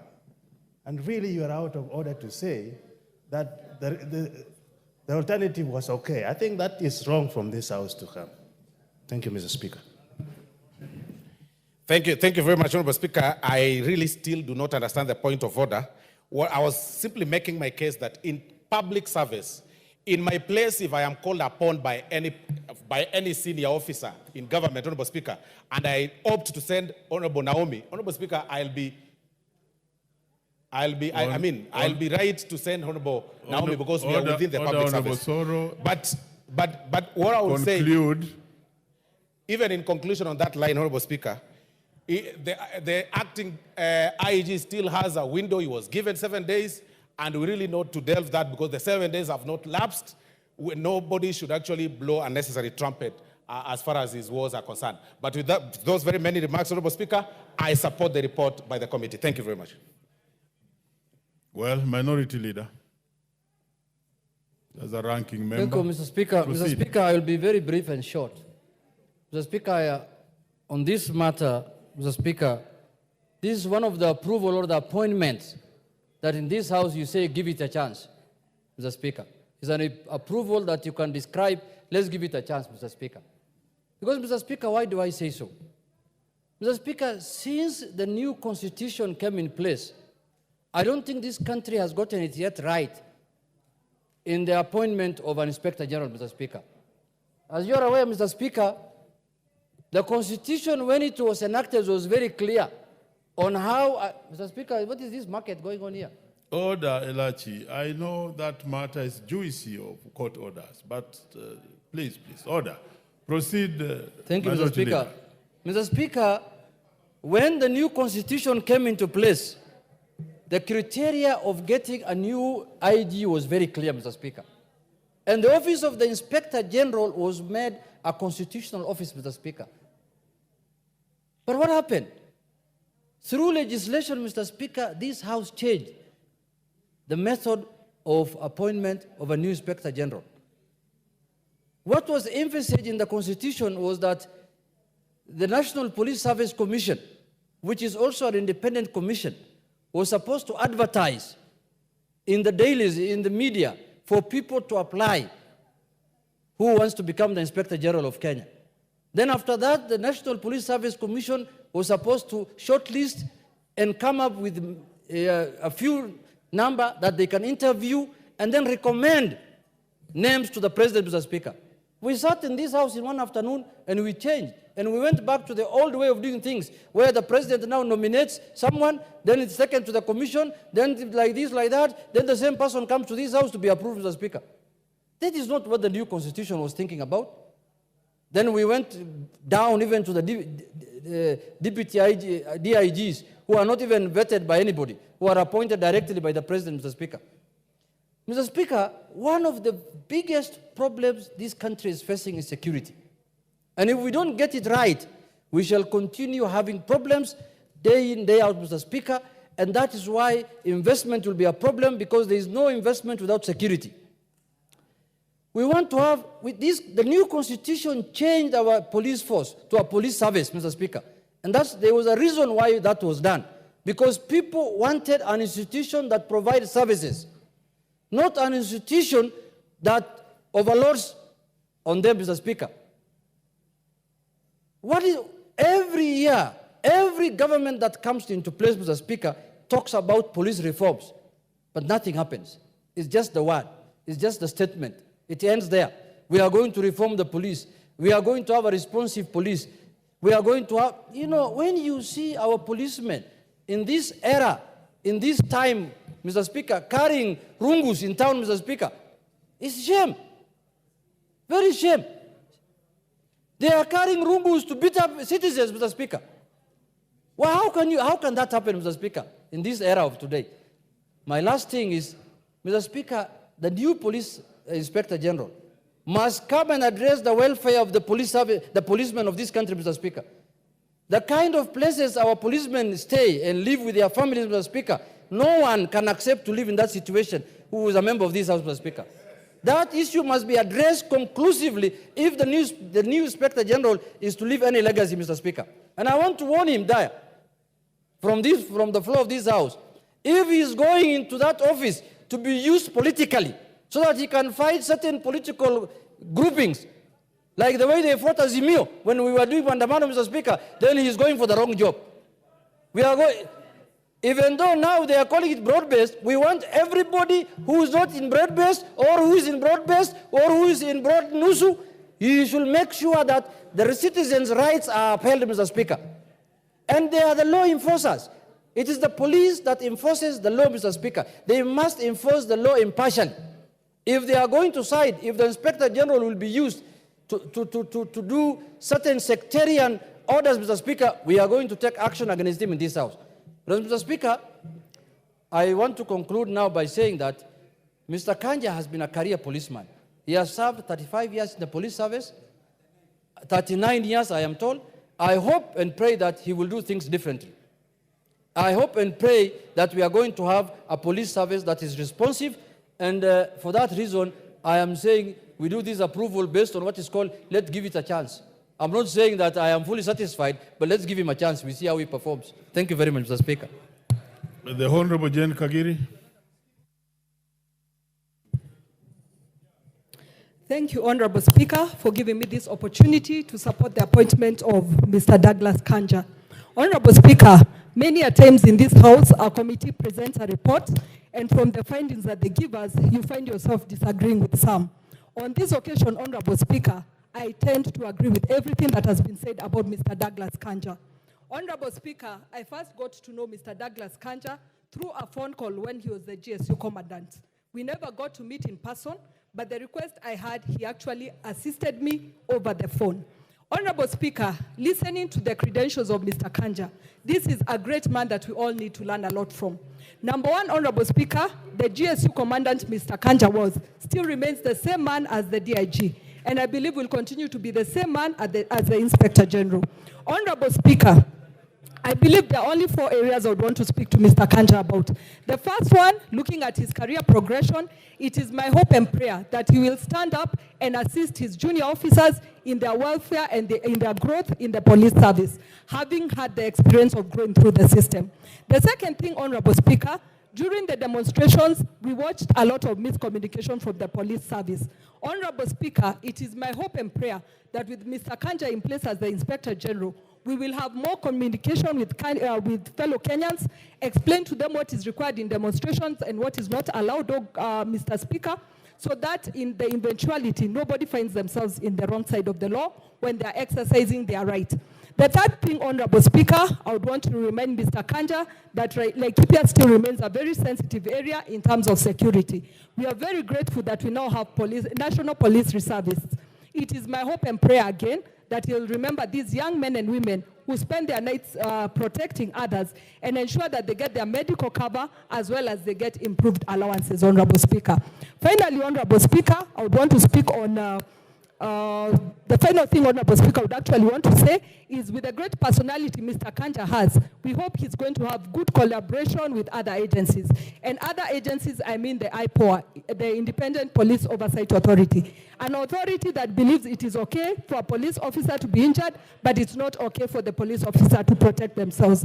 Honorable Speaker, that is one area that I hope is going to build a collaboration. Honorable Speaker, I conclude by saying, herein comes a great man. I wish Mr. Kanja all the best, and I know he's going to do this Kenya good. Thank you. Is the Honorable Charles Ngusia in the House? In his absence, then we have the Honorable Karoli Omondi. Thank you, Honorable Speaker. I don't know how many minutes I have. Maybe 7, eh? Donate for me too. I'll try and be brief. People are asking me to make a donation of some of the minutes, but I'm not sure I have the power, but I will try and do my best. Mr. Speaker, my contribution will not be so much on the qualifications of the candidate. I just want to talk about the process of vetting and how we could improve it so that this House may the better be enabled to discharge its functions more effectively. Mr. Speaker, under our standing orders number 195 and 204, any member is actually entitled to participate in any vetting committee and raise questions. But I don't think most of the members are aware of it. And I would like to suggest that when we are dealing with vetting processes, then the leadership of the House, the Speaker's chair, should communicate to members and invite them if they have any issues to participate in the vetting process.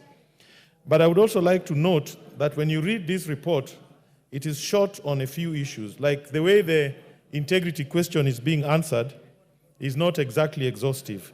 I think we need to have a deep dive into the working business and history of the nominees. I'm a little taken aback that what the House has been doing is purely to look at the letters from certain government agencies like EACC, CID, and the rest. And we do not exercise our powers under Article 125 of the Constitution to suo motu or on our own motion, call for information and access public records or private records dealing with business, work, tenure of most of these nominees. I think just to rely on letters from EACC and then to say, okay, we have no question on the integrity of a candidate is not good enough. I think we should go deeper and invoke Article 125 of the Constitution and truly interrogate the issue of integrity of most of the nominees that we bring to this House. Secondly, if you look at this report, even questions of domain knowledge are not very exhaustively discussed. And again, I think as a House, we need to do much better than this and interrogate like every candidate on their domain knowledge of the sectors that they are being tasked to manage. There is no reference on transnational crimes in this report, the capability of the candidate to deal with such issues, counterterrorism measures, all issues of corruption. They are just mentions. So it's not a very exhaustive report in my view. You cannot really look at the candidate and say, okay, we are getting the right person for the IG to deal with the current challenges in our criminal sector. Finally, because I want to save time, there is nothing in the report telling us about the nominees' planned policy initiatives to deal with fundamental issues in that sector. What kind of reforms does he intend to undertake? We don't have a flavor of what his views or what his philosophy on crime and crime preventions are. There's nothing about the welfare. What are his views about welfare of police officers? Issues to do with value for money as an administrator, rationalization of public expenditure, suppression of corruption, even how he intends to actualize Article 10 and Chapter 6 of the Constitution and make the police force corruption-free. There are so many issues that are missing in the report, Mr. Speaker, and I would really urge the House and the leadership to look into the question as to how we conduct our vetting of nominees and see how we can make this a truly interrogative and productive process, so that we don't just undertake perfunctory functions, bring reports here, and we then endorse. But nonetheless, I don't know this gentleman. I have no views on him. I don't have a report that can enable me to make very informed decisions about him, and I leave the matter as that. Thank you very much, Mr. Speaker. Very well. Minority Whip, just take a bite of the 2 minutes. Proceed. Order, Honorable. Thank you, Honorable Speaker, for allowing me to add my voice to this very important report, as I congratulate the committee for doing great work in doing the analysis and everything, and giving us this good report that will guide this House in making this great decision. I also want to say that Douglas Kanja is somebody I have interacted with. He's a humble person who listens to people and who also acts on time. And because of time, I may not be able to say all that I wanted to say, but the areas that he needs to give attention are the following: corruption, abductions of people, homicide is getting worse in our country, and then the police fraternity needs a lot of attention, and their welfare, their families. Many police officers have committed suicide and have also killed or done a lot of harm to their families. He needs to give a lot of attention, proper counseling to be set aside, and their welfare to be put into consideration, so that we can have police officers who are able to guard the nation and to give the service to the people when they are all happy with the services that they are getting.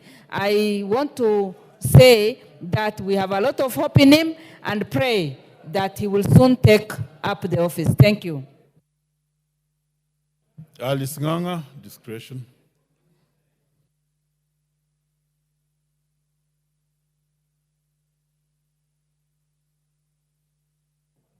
Thank you, Mr. Speaker, for giving me this opportunity also to add my voice to this important report. First, I want to thank the Committee on Administration and Internal Security, as well as the Senate, for coming up with this report. Chair, Honorable Speaker, when I looked into this report, I can tell you this gentleman is qualified to lead this nation as Inspector General. He's very capable, he's very experienced, he's up to the task, he's very dedicated, he's public relation. I did not know Mr. Kanja until there was a situation in my constituency. And just a pastor from that place told me that he has a Kanja's number, and he said that I want to call him, he will pick.